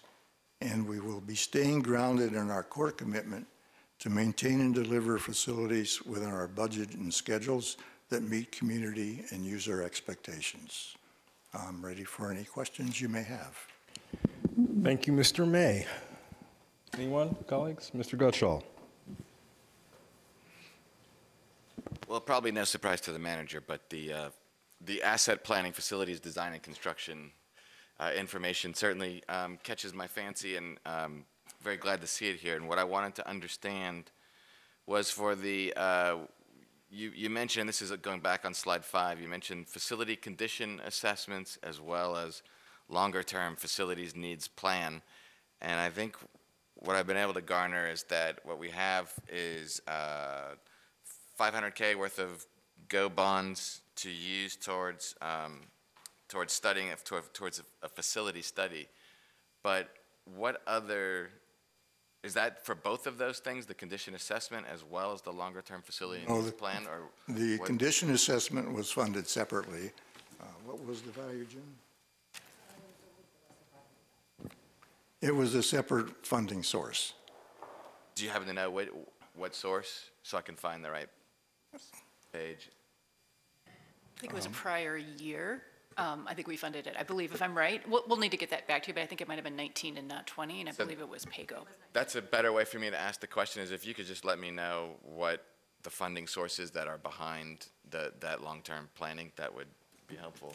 Thank you. Of course, there'll be a fair amount of staff resources and other efforts in departments, you know what I mean, as they go through individual things, so. There is a lot that is overlapping here, and I respect that, and I guess ultimately what I would actually like is to, if it's possible, is to see actually all of those different sources perhaps laid out so we can understand how the long-term facility planning is being funded. All right. And the level of effort behind that. Thank you. Mr. DeFranti. Just to see if I tracked you correctly, Mr. May, on the energy management, there's the Court Square West and Justice Center. Is there also, the third category is for assorted, primarily light changes. It's the same thing scattered across a number of the other county smaller buildings. Got it, The okay. courts police building was addressed in previous years. Got it, okay. And then this is a follow-up question, I guess not so much directly for you, but for the manager as we're thinking about the interplay between the facilities planning project process, which should absolutely go forward, and the interplay with housing and how facilities, how assets are considered for that sort of need. And I think it's probably best for to follow up with the manager at some point, but I do feel as though I just want to make sure we're integrating the thorough process of our owned facilities that we need with the possibility for affordable housing. I think that's an excellent question, and we work through that. I'm talking about the construction projects we have underway that we're going to deliver in the next few years. The question actually came up, I think, with not with Fire Station 10, since that's internal to an actual private structure. It came up with Fire Station 8 about whether we could build on top of it. And we had a work session with the board, and we worked through, and we ended up where we are now, and also came up with Lubber Run. And so I'd like to say that anytime we're doing a new facility, we automatically ask that question. And I don't actually see any new county facilities coming online beyond those 3 in the next few years. But we will go back and refresh the history on that and give you some additional thoughts. Thanks. Vice Chair Garvey. Yeah, so when we have completed the condition assessment, we'll have sort of a spreadsheet with buildings and kind of by priority about what, and had we done that already, we would have caught Fire Station 7 stay before some of the issues started to get noticed because the floors were creaking. I'm assuming that's what we're kind of getting at? That type of, the assessment will tell us that on an individual facility basis. And what it will indicate is the approximate time when a facility or a system or a roof needs to be addressed. Right, which would really help with planning, which would be great. And when will we have that assessment done? That will be done towards the end of this summer. Great. And I would note that we've done those 2 times before. So this is like the 3rd round, they're updated. It just depends on timing, but every 4 to 5 years. Okay, you do it. Yeah, in addition to the annual inspections that John Murphy's shop does of the major active facilities, okay. if you will. But somehow, maybe offline, I'd just sort of be interested how we missed the fire station until, it sort of got a critical point. Mr. Manager, did you want to say that? I'm thinking about that because you raise an interesting question. The way I'm thinking about it, I'm not sure that we missed it, is I think that Fire Station 7 was functionally intact and everything looked great. We made an operational decision about our fire apparatus, that it brought a little bit bigger, weighed a little bit more, and we parked it there, and the facility was fine. But no, we didn't connect the two. The two. So I'm not sure that it's more about integration of our operations and our assessments as opposed to not having done the assessment. But you can see I'm sort of thinking about this. It feels to me like there's some lessons learned in there that I'm not sure what they are. So I'm glad that you're looking at that. And then a different question on, so the temporary fire station that we have over here at, was this 10? Station 10? Yeah. Yes. And when it opened up, I mean, it was great. And folks seemed to be really pleased with how a temporary fire station was going to work, and they were okay with it, kind of pleasantly surprised that this temporary station really was pretty comfortable and pretty good. How is it holding up? Is it continuing to be something that's working fairly well for our guys? And is it something that when we're done and they've got a real fire station that can be reused? I mean, what happens to it afterwards? Some of it looks like it can sort of be folded up and taken somewhere, but I don't know if it works that way or not. I'm not sure we've thought through that, nor do I know whether the developer has. As far as its operation, we had some normal kinds of startup pangs when we first began. We had to make the slab a little stronger because it was asphalt and it hadn't had enough time to cure, and so the trucks indented it. In a few minor details. But they didn't have another floor to fall through, so it was okay. A few minor details, but they've all been resolved, and it's working quite satisfactorily now. And we will replicate that approach with Fire Station 8, although we will have a tent for the apparatus. As you know, we bought a house on Culpeper to house the firefighters. Right, but I'm just kind of curious if there's a way to kind of reuse it. Maybe not, but I'd just be kind of curious. Yeah. We Yes, could, exactly. there's a consideration to reuse it, but at this time, there wouldn't really be a need for it. Fire Station 8 and the alignment of it doesn't really work out very well. And we don't really have a place to store it. That's the other thing. Land Well, is somebody kind of- else might want it. Right.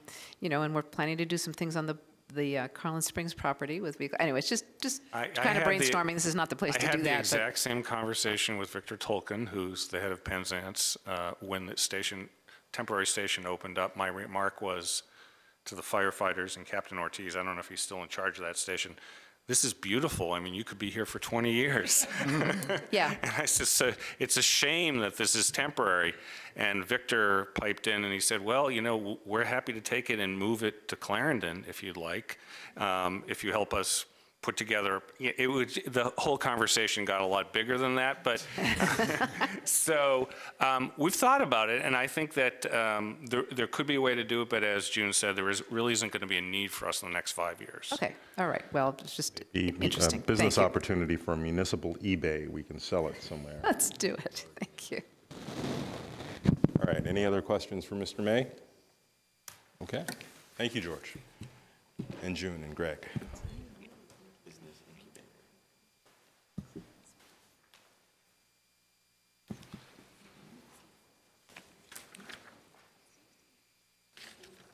So, Dennis is here to answer the question about ITS and perhaps go through some other slides and provide a full presentation. Mr. Leach?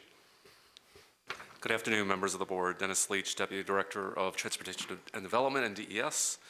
And I'm going to first go through the PAYG and GeoBond presentation. So PAYG Capital and GeoBonds provide really essential support for a diverse array of assets that we maintain, mostly in the public right-of-way. And what's interesting about this asset base is if you walk out of your office building, out of your home, or if you're just visiting Arlington, you are going to see and experience these assets, whether it be parking meters, street lights, sidewalks, paving. It is pervasive throughout our community. And our transportation system is incredibly complex.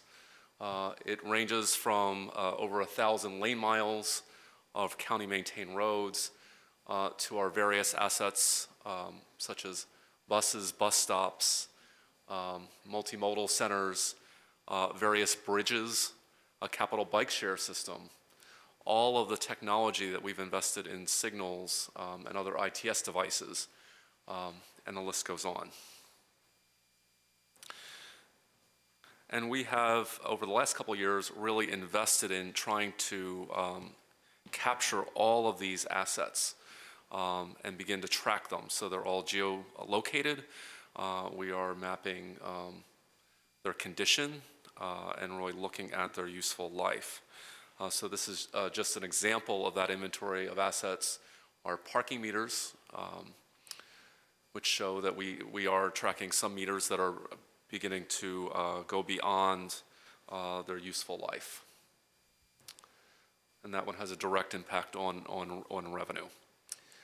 Next, street lights is another area that we have fully mapped and looked at condition. That was really a base task as part of our development of the streetlight management plan. Arlington was a leader in the deployment of LED technology. And some of that technology is now dated and is coming up for replacement.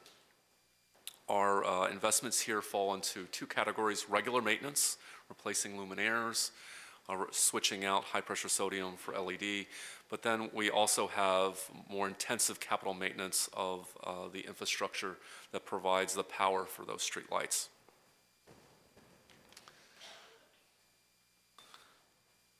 Next asset category is just signals and ITS.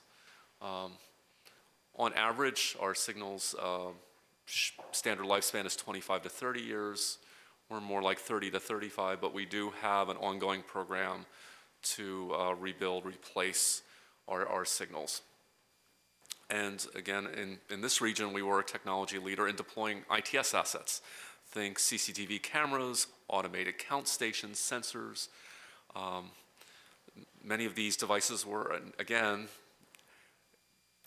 deployed 10 years ago. So some of those assets are beginning to reach the end of their useful life. And the technology is always improving. So some of the early deployments actually need to be replaced. And then a most recently completed asset inventory, all of the regulatory signs in the right-of-way. So we have documented that we have over 44,600. And these too need to be tracked, need to be maintained, and occasionally replaced or upgraded. Another category of transportation assets very important to the functionality of the county is our paving program. Street maintenance was ranked as the highest priority for improvement in the citizen survey, both in 2012 and 2015. And this is not a one-time effort, it requires an ongoing effort.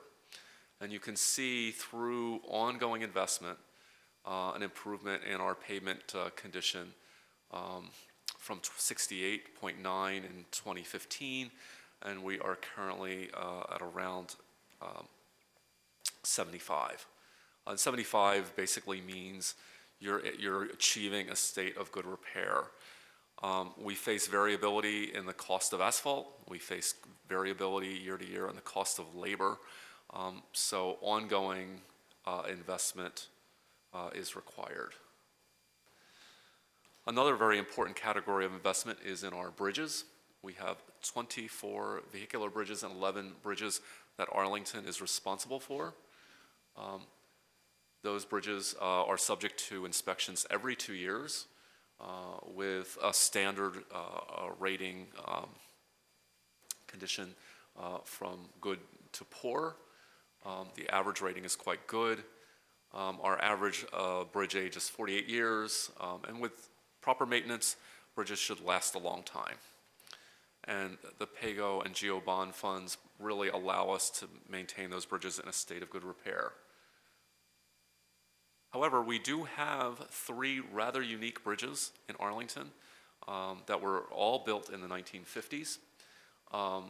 This is a mixed picture in that we have completed the replacement of one of those 3 bridges, and that is the Carlin Springs Road Bridge. However, we have 2 more, and these last 2, West Glebe Road over 4 Mile Run and Arlington Ridge, Mount Vernon over 4 Mile Run, are a shared responsibility between Arlington and Alexandria. These bridges have shown real deterioration in recent inspection cycles, with a particular focus on deterioration at West Glebe and 4 Mile Run. Both of these bridges will need to be replaced, and we are continuing discussions with the City of Alexandria in the approach. So this comes to the funding summary. PAYG capital and general obligation bonds really fund a diverse array of projects and programs. Again, many different assets all over the county.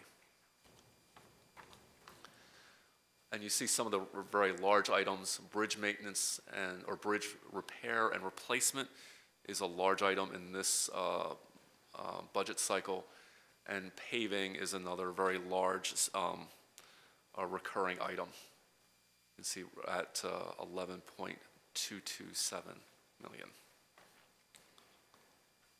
So the key budget considerations. Again, the theme of this whole afternoon is really taking the assets we have and really maintaining them in a state of good repair. I think based on some of this information, you can see that the array of assets that we have to maintain, it's complex, and the asset base is growing. And that affects our need for funding to maintain it. Also, community expectations regarding level of effort, level of customer service, impact maintenance capital funding. For example, our customer expectations around paving and street lights in particular. And with that, I'd be happy to answer any questions on the PAYG GEO bond portion of transportation.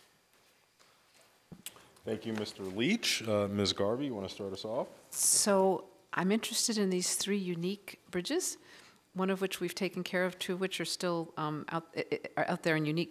Could you explain a little bit why they're unique? I assume it's in the construction, and there's just not a complex thing, but it's just kind of curious that we've got. Ask the head of our engineering bureau to come up and give you an explanation of these bridges. Yeah, Ramsey has become, I think, the national expert in bridge construction from the 1950s. Wonderful, I think. Hello, my name is Ramsey Awad, Engineering Bureau Chief. The uniqueness of the bridges is really in the beams, the design of the beams. They're a C-channel beam, which looks like a C, and as you can see in this slide. Oh, okay, great, thank you. Which is very different than other typical bridges. The bottom two show typical concrete beam bridges for that era, which are still very similar in what are in use today, and typical steel beams. So that's really the difference. And that wasn't anything like that bridge in Italy that fell. That's not the same kind of, but it was a similar issue that there were problems they didn't see. These we know about, so. Yes, we do know about these. We do inspect them regularly. The West Glebe Bridge we now inspect every 6 months. Yeah. And in addition to the 2-year specific inspections, we also do regular spot checks. And do we do regular maintenance? Are we doing some maintenance to kind of keep them up more than you usually do? And where I'm heading to is, how is Alexandria helping us out with that? Both the inspections and the maintenance. I mean, we share the bridge apparently. Is it just all on us right now, or is Alexandria helping? So in terms of the maintenance, we're funding the maintenance. And in terms of the major rehabilitations, that is where Alexandria has historically contributed at the 50% level. Ah, so historically yes, Mr. Manager. Historically, so we are currently at the staff level in conversations on that, and I'd say that we have a better grasp of history than Alexandria. So there's ongoing conversations, but the last time the bridge was replaced, it was a shared cost between the two jurisdictions, as was the replacement of the bridge, the Mount Vernon bridge. And so we've shared that, but we somehow agreed that we were going to take care of all of the maintenance. They help us build it, but then we somehow are doing all the maintenance? We do all the maintenance. They clear the snow, I think, off of both of them. So there's been a history of us splitting up some of the responsibilities, but. Yeah. Okay, these historic relationships are very interesting, but we do have to figure out a way how to fix it and replace it. I mean, to replace it, we do soon, yeah. Hopefully they realize the urgency of that. I wonder if their city council does. I think that the chair of the board has had conversations with the mayor, and so they're aware of it, and we're looking forward to a mutual resolution. Wonderful. Thank you, Mr. Watt. Thank you very much, yeah. All right, so Mr. Leach, a couple of questions. So on ITS, I was just curious as to how the total 500, 300 from PAYG, 200 from GEO is being allocated. The narrative in our Web 964 talks about, or is titled device replacement, but the description is for the maintenance contractor. So there are actually two different descriptions, both in the budget book. Web page 976, which is the table, and we can bring that up. Okay. Provides a much more succinct and I think accurate description of the work. So the intent is to keep all of these ITS devices.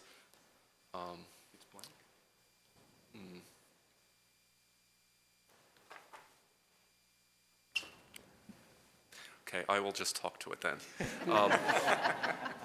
The intent is to actually keep all of our ITS devices, our 280 CCTV cameras, our automated count stations, our other devices in the right-of-way, our automated backup power in good working order.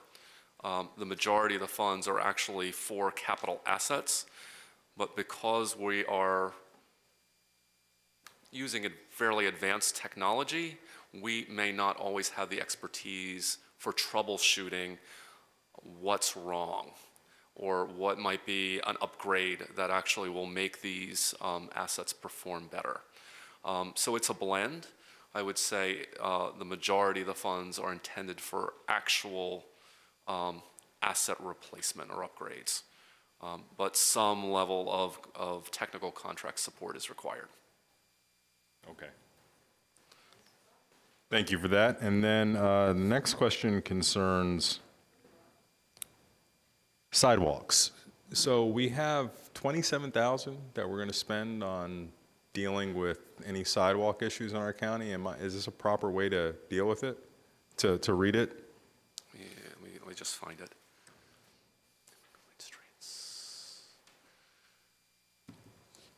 The sidewalk maintenance is done in a variety of fashions in our site plans and use permit districts.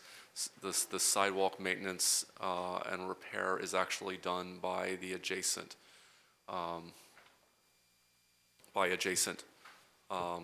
buildings. In the neighborhoods, we have different programs that cover different parts of that. Every time we do a capital project, we rebuild and enhance the sidewalks. We have our curb gutter missing link program. We do sidewalks through our neighborhood conservation program. So where's the funding category when there's a sidewalk that's not working because it's uneven, it needs repair, it's a hazard? Like, what's the source of funds for that? I think some of that comes from our operating budget. Yeah, I think it's a concrete operating maintenance budget, water, sewer, streets, concrete maintenance. Concrete maintenance, okay. All right. So, Mr. Chairman, and I know Greg's too far away to kick me, so I'm going to say it anyway, but we actually are thinking notionally about something called a sidewalk condition index. We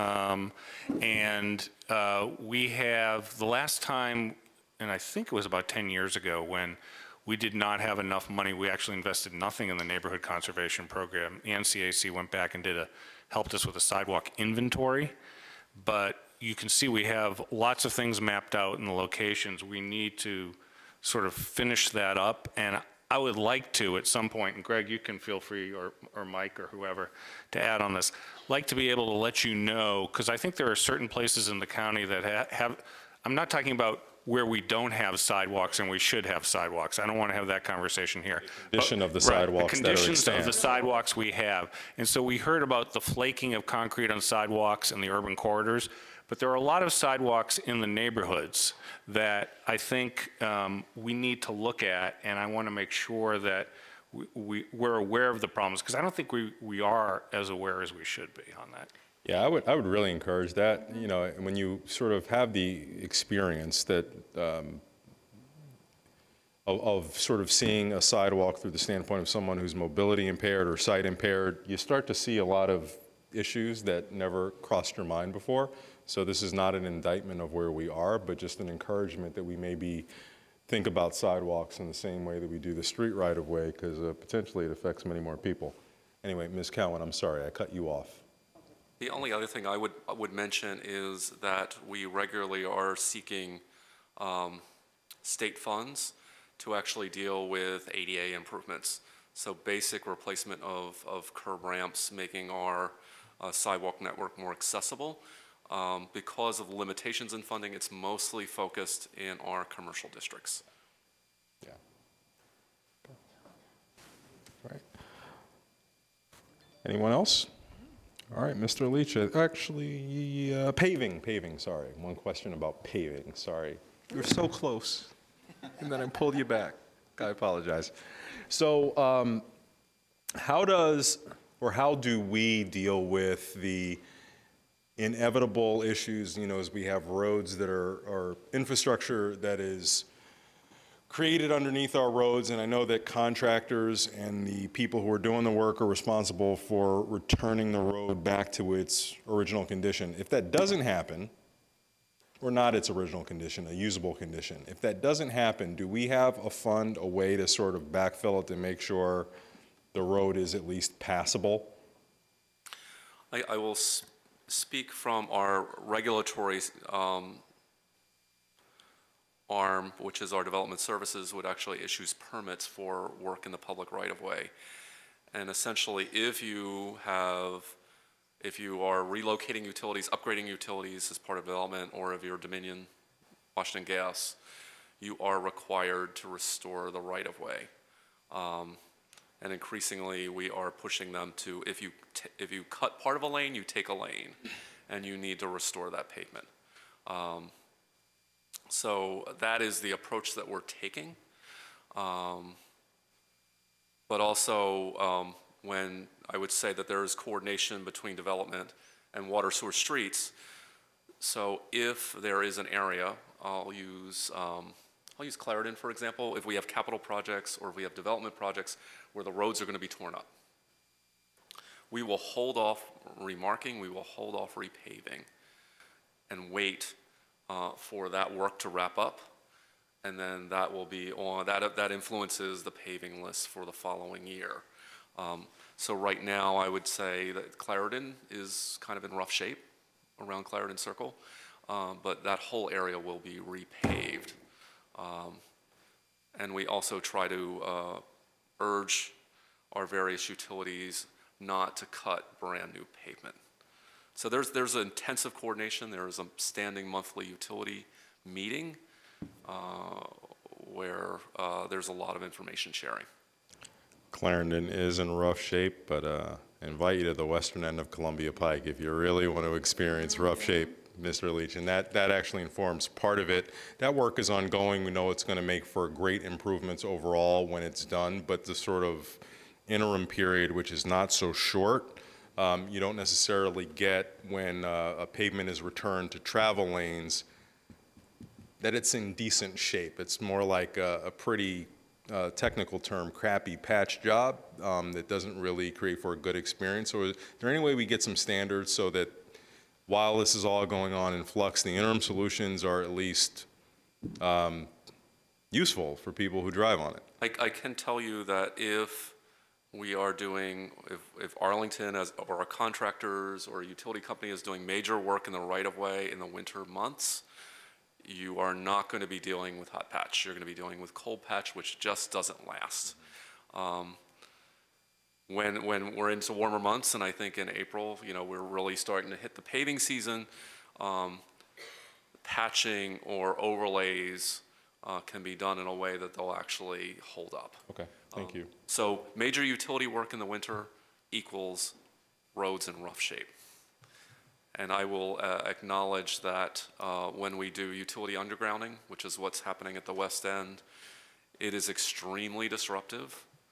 The payoff is that the community ends up with brand new utility infrastructure at the end that hopefully, in the case of water, sewer, storm, will last 75, 100 years. Yep, and people are holding out for that. Holding out for that. Resilience is important. Mr. Gutschall. Yeah, a quick follow-up. Mr. Leach, I appreciate exactly what you're describing, that it's difficult.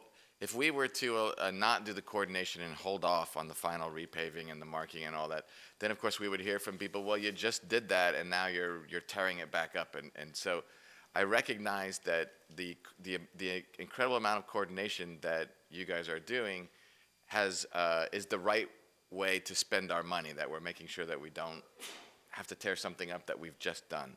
However, I'm going to push back a little bit on your response to Mr. Dorsey's question about what happens in the interim.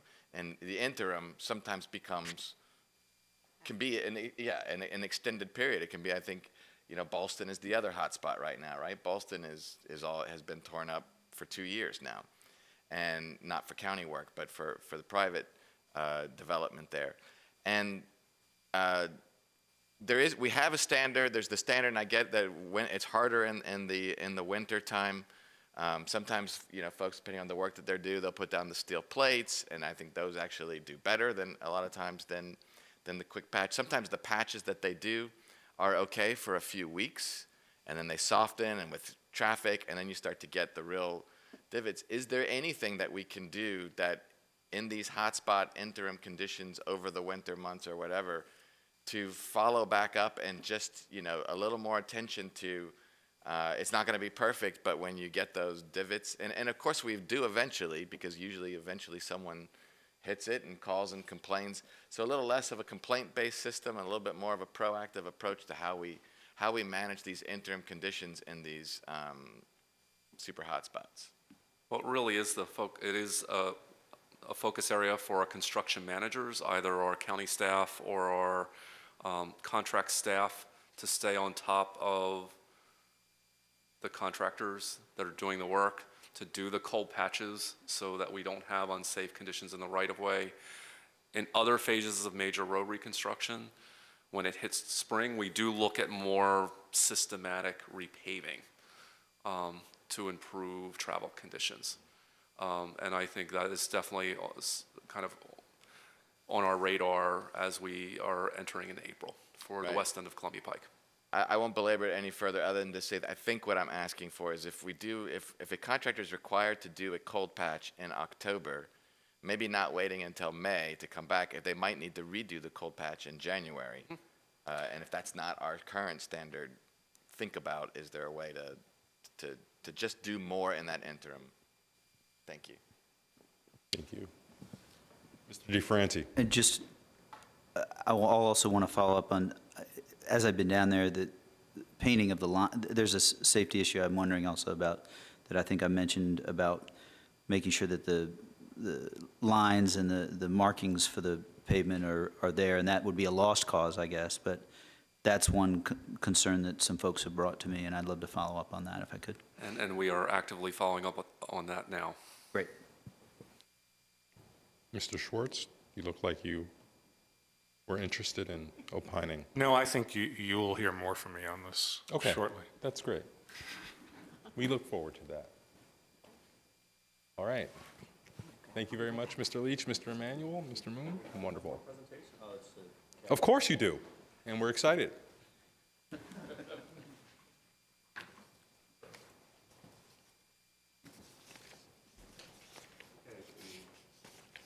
The last presentation of the afternoon is to go over the Crystal City TIF as well as TCF. So first on Crystal City tax increment financing, the TIF funds are used for infrastructure improvements and to further the revitalization of actually Crystal City, Pentagon City, and Potomac Yard. That is the TIF district, so all projects in that area are eligible. But it was specifically established in 2010 as part of the Crystal City sector plan to make sure that infrastructure and open space investments were made to advance the plan. The funds that come from, that are provided from TIF support critical transportation and open space infrastructure that are coordinated with development. This slide actually shows some active project work. The first, which you can actually see, is the deconstruction of Clark Bell, probably one of our most visible projects in all of Crystal City. That was taken in 2018. More recently, we have started construction on the remaining section of Crystal Drive that is one-way today and is going to be converted to two-way operations. This is in the vicinity of 27th Street. And then this is a picture of an as-built condition on the transitway, but we are actively working on design of several segments of the transitway, extending it into Pentagon City. All of these projects are using TIF dollars. And Mr. Leach, if I could, just because I'll forget, but the extension into Pentagon City, when is that scheduled for completion? I don't have that in front of me. We can follow up and get that to the board. Thank you. Because it's soon, right? Will be delivered in phases, with the east side of Route 1 being the furthest along. That is at 90% design. The section that goes along 12th Street through Pentagon City to the Pentagon Metro Station is extremely complicated and directly serves the Amazon campus. So we are doing a detailed operational analysis of 12th Street right now to make sure that we get the design right. Okay, thank you. This is just a summary of budget changes. The revenue for 2020 reflects the TIF at an increment of 25%. The TIF revenues are paired with both internal and external revenue sources to deliver the capital program. There is the addition of one FTE in CPHD that is split 50-50 with general fund and TIF to support ancillary development applications. I will say that the TIF is fully allocated to projects, and there is a long list of projects in Crystal City, Pentagon City, Potomac Yard. This just gives you a picture of fund trends with the balance slowly declining. And then shifting over to Transportation Capital Fund, this fund is made up of two different sources. It is the local commercial real estate tax, which legislatively is available for new construction and expansion of roads, transit, including debt service. It has been used heavily to leverage other funding sources, state, regional, and federal sources. And because this is a segmented portion of the tax base, it is only assessed on commercial properties. The revenue generated is really dependent on how that part of our real estate portfolio is doing. And in this particular year, commercial values were up. The second piece of the Transportation Capital Fund is what we call NVTA local, or it's a 30% allocation of House Bill 2313. Fortunately, no major changes this year from the legislature, but this funding source was dramatically impacted last year. So the legislature diverted 2 of 3 of the revenue sources to support ongoing metro capital, the $500 million. And that meant that this source dropped pretty dramatically. So for fiscal 2020, we are projecting about $7.9 million. And TCF is used to make a great variety of infrastructure capacity investments. Everything from art bus acquisition. It was a major source for the acquisition of the Shirlington Art Maintenance Facility. It is one of the primary sources for Clarendon Circle improvements in Clarendon. It is helping to fund the Lynn Street Esplanade down in Roslyn, and is a major source of funding for Columbia Pike West End construction, which we just talked about. And 2019 is shaping up to be a very busy year. Long-term, this is a good thing, although some disruption is to be expected with this kind of large program. Items in red are actual projects that are already in construction as of this work session. The other projects are likely to be in construction before the end of the year. So we basically have work throughout the county. And in terms of budget change, nothing really remarkable here. The only change that was addressed in the general fund presentation for DES was some of our transit expansion is funded by TCF, and those routes, if we make reductions, that gets credited back to TCF. So we presented the reduction in ART 43 weekend service. So that represents a reduction in expenditure. And then, as mentioned, TCF is not just for capital infrastructure, but it is also for expanded operations. So you can see a portion of TCF revenues are used not only for capital, but for operations and program administration. Some of our transit expansion has been funded using TCF. And the percentage for operations and program administration is roughly at 25% for the upcoming year. You can see gradual drawdown on balances.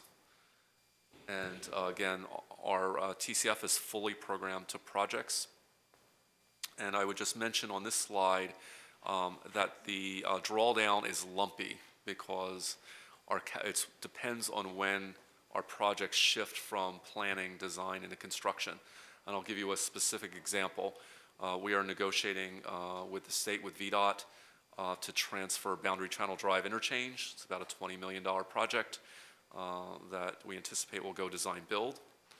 When we transfer that project, that means also transferring roughly $20 million out of not exclusively TCF, but primarily TCF. And then this is just funding trends for the MVTA local portion of the fund.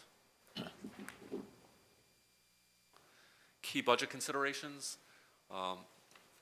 County Board sets the annual rate for the Crystal City, Pentagon City, Potomac Yard TIF. It has been revised over time. Initially, it was set at 33% in 2011. It was reduced to 30% in 2018, and it was at 25% in 2019. The manager's proposed budget is to hold at 25%. Regarding the C&I tax and the MVTA local and regional, that is really established by legislation. And then finally, both the TCF and the TIF allow the county to make critical investments in our transportation infrastructure that really enhances our competitiveness as a community. And with that, I'd be happy to answer any questions on this presentation. Thank you indeed, Mr. Leach. Any questions? Mr. DeFerranti. So my question is on the, maybe you can provide a little context for me on transit and the buses and the expansion of our fleet from, in the previously approved plan, I believe from 65 to 90 buses over the next 8 to 10 years. Has there been any adjustment, or do you have any thoughts, growth in demand and induced demand is, I think, is credible, but I also just curious as to whether that increase in number, in light of what we're seeing in terms of ridership, is still what you'd recommend, or if there's a process for updating that estimate. So we are required by, for transit purposes, we are a grantee, we are a state grantee. We receive both operating and capital support from the Department of Rail and Public Transportation. As part of receiving operating funds, we are required to do a transit development plan. And we're required to do an annual update of the transit development plan and submit it to the state. So every year we go through a process of looking at where we are with our TDP, which is a board-approved document, and are there changes in the environment that require shifts in the delivery of that or modifications. So it is every 6 years we do a wholesale update, and then every year we do kind of a more detailed refinement. And that factors into things like routes, bus purchases. Some of our bus purchases are also affected by looking at our assets, looking at their useful life, and when assets are need to be phased out. Sure. So the 90 is the most recent TDP. That's correct. Estimate. Okay. I'll be interested, and I don't think it'll surprise a manager. I've got the question regarding the size of buses and whether there are cost savings there that I'm curious. And there may not be big ones, but I'd love to, that's one where I'm a little weedy and would love to see. I think Dennis came prepared. Yes. So we do have a response that is actually going to come back to all the board members. But we look at many factors in terms of the fleet. We look at, are we providing all-day trunk line service, or are we just providing peak period circulator service? We're looking at ridership loads throughout the day. Yep. We're looking at durability, which is a really important factor for fixed route transit. And so all of those go into decisions about the fleet that we choose to acquire.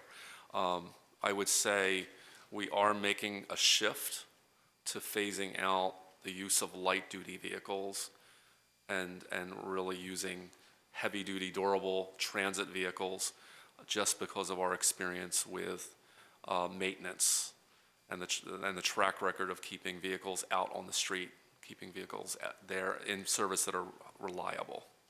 Got it. Okay. Well, that's helpful. I'm also mindful of how we purchased natural gas. I did notice that New York City is going to electric, and I don't think that makes necessarily actuarial sense at the moment or number sense, but that's also something I'll be interested over the coming year or two. Thanks. Thank you. Ms. Garvey. The chairman and I were kibitzing here a little bit. Looking at the closing balance in the TC, is there a way we can find that we could use some of this money to cover our metro costs? I know Metro, Virginia says this money has to be used inside the state. I mean, but a lot of Metro is here. It's just kind of odd. We have this nice fund, and Metro is a huge expense for us, and somehow we can't use it for the fund, or am I missing something? There are legislative, for the C&I tax, there are sort of legislative boundaries to the use of the C&I tax. It's basically new infrastructure, adding new capacity in some way, or new transit service. So expansion of transit is eligible, and this county board has approved the use of C&I funds for that. There's caution about the issue of substitution. I would also say there are some decisions to be made if the board wanted to take a different direction on C&I that was within the legislative bounds. There would also be an exercise of what projects are going to be cut, because right now the money is all programmed to a whole pipeline of projects. Mm-hmm. So you're saying even though there's a big balance, it's all spoken for, is what you're telling me? Yeah. That was one of the ground rules in the last CIP that you adopted. It was a fully programmed CIP. Mm-hmm.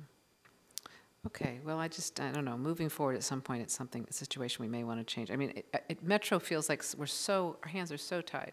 State won't help us pay, we have to pay, and then we get some money, and that money was coming to us, and that has to go to Metro. I mean, it really feels like a very convoluted way of doing things that maybe could be improved. Maybe we have to do it in Richmond, but it's something probably to look at. Thank you. Thank you. Mr. Godshall. I wanted to ask about the potential to move to some of our fleet to electric vehicles, in particular ART buses. I just came this afternoon actually from a COG-sponsored event that was, and one of the main takeaways from that was that one of the things that localities can specifically do to help bring that about would be to move in that direction. I know we have an investment in our natural gas infrastructure, but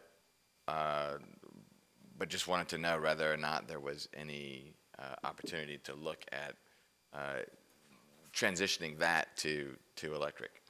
I think I will tell you that the transit staff continues to look at what other properties are doing around the country, looking at best practices. I would say as a relatively small transit provider in terms of fleet footprint, it provides some additional challenges to pivoting and trying technologies. Because when you are, right now we're about a 72 bus operation, and you need every bus to work. If some of the real experimentation has been done in larger properties, where if you're in a 1,000 bus fleet, you can make some purchases and really look at, okay, how did those 50 or 100 buses perform? Is there opportunity to partner with in the region so that we're not going it alone?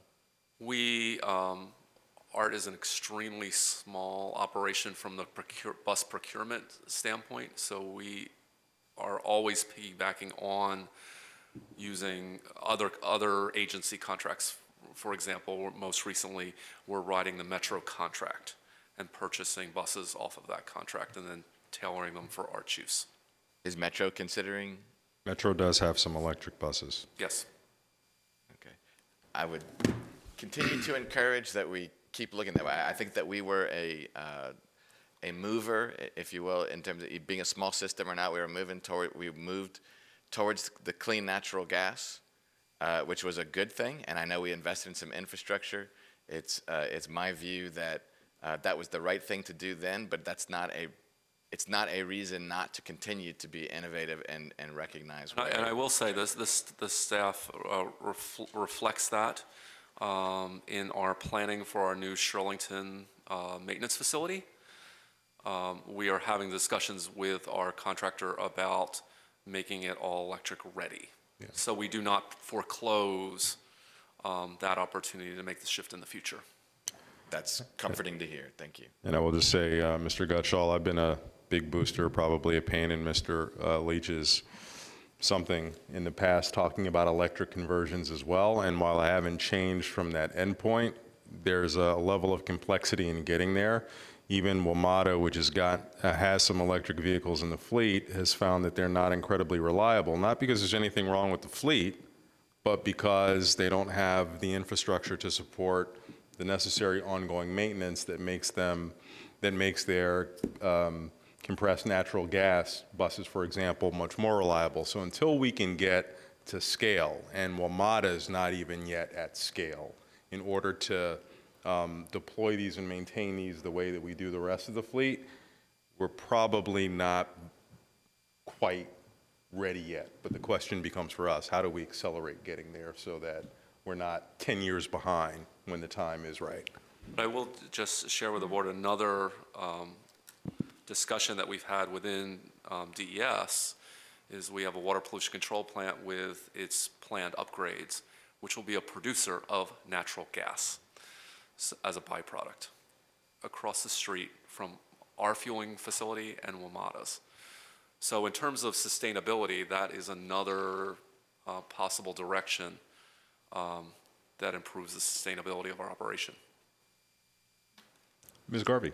So while we're on this kind of, oh, I'm sorry, are you, okay. Sure. So thank you. Fort Myer Henderson Hall, I believe, is doing a pilot with driverless vehicles. I assume you're familiar with that. We talked with those guys, and I think they're going to run it around the property, and they're hoping to get it to go down into to the Pentagon, I think. But they'd have to talk to us to do that, right? Once it leaves the base and it's on public right-of-way, yes. And are you in conversations a little bit with what they're doing there at this point? We are familiar with it. We maintain ongoing collaboration, coordination with Joint Base on a whole variety of things. I think they are looking at this demonstration as a way to provide local circulation without people getting back in their car to drive to various locations on the base. Once you actually take that autonomous vehicle into the public right-of-way, there are more variables. There are a whole lot more, but I have seen their map, and they aspirationally, it goes right. In fact, I thought, you're going to the Pentagon? You know, I thought that, and they said, oh, no, that's something that we're hoping to do. But you're asking about partnering and coming up with some pilots. I mean, they're right there, they're doing it. I mean, it's just, and these are cute little tiny vehicles, kind of little circulators, but there may be a role, and so I hope we kind of stay in touch with that. And I think, as I've mentioned to you as well, our sister city in Aachen apparently is about to start a pilot with driverless buses, and I think larger ones, city buses, in the center of the city. So we've got some partners that are kind of doing work in this area that you know, we can maybe piggyback on, at least, you know, follow what they're doing and maybe piggyback on for some vehicles at some point, possibly. Mr. DeFranti. I just wanted to briefly pick up on what you said, Ms. Garvey, about the balance and the reserve. And, you know, I heard you, Mr. Leach, you know, carefully saying, you know, huge policy shifts, all of this is spoken for. But I don't want to lose that thread, so you know, whatever is appropriate between you and the manager with respect to just following up on that possibility, because if you look at the 3 budget considerations that you listed at the end, I think that we're in good shape for I believe that we'll see growth in the Crystal City, the TIF portion based on Amazon growth. And then also, I appreciate your second mention as, of course, NVTA, and I am very, very hopeful that there will be change in the legislature, so we will have some of that 40% we lose on an annual basis might come back. So I just don't want to lose that thread and at least see, because you don't want to get ahead of yourself, but some of the structural challenges that you have been facing the past 2 years, I think, have changed as a result of our decision on Amazon. So I don't want to, if there's a way to follow up appropriately on that to see if there's any room for Metro, I'd love to pick up that strand. Thank you. And with that, I now think you're done. Okay, thank you very much. And Mr. Schwartz, I think that concludes our capital agenda today. Does. And I think, colleagues, that includes our review of the county government side of the budget. I believe all we have left is a work session with our friends at the Arlington Public Schools. Am I also correct on that? Yes, you are. We ought to have a mini celebration. Thank you all. Thank you, Mr. Schwartz, and all the county departments for walking us through this year's operating budget. We'll have to do it again next year. Right. And with that, we're good. Thank you. Yes, we will.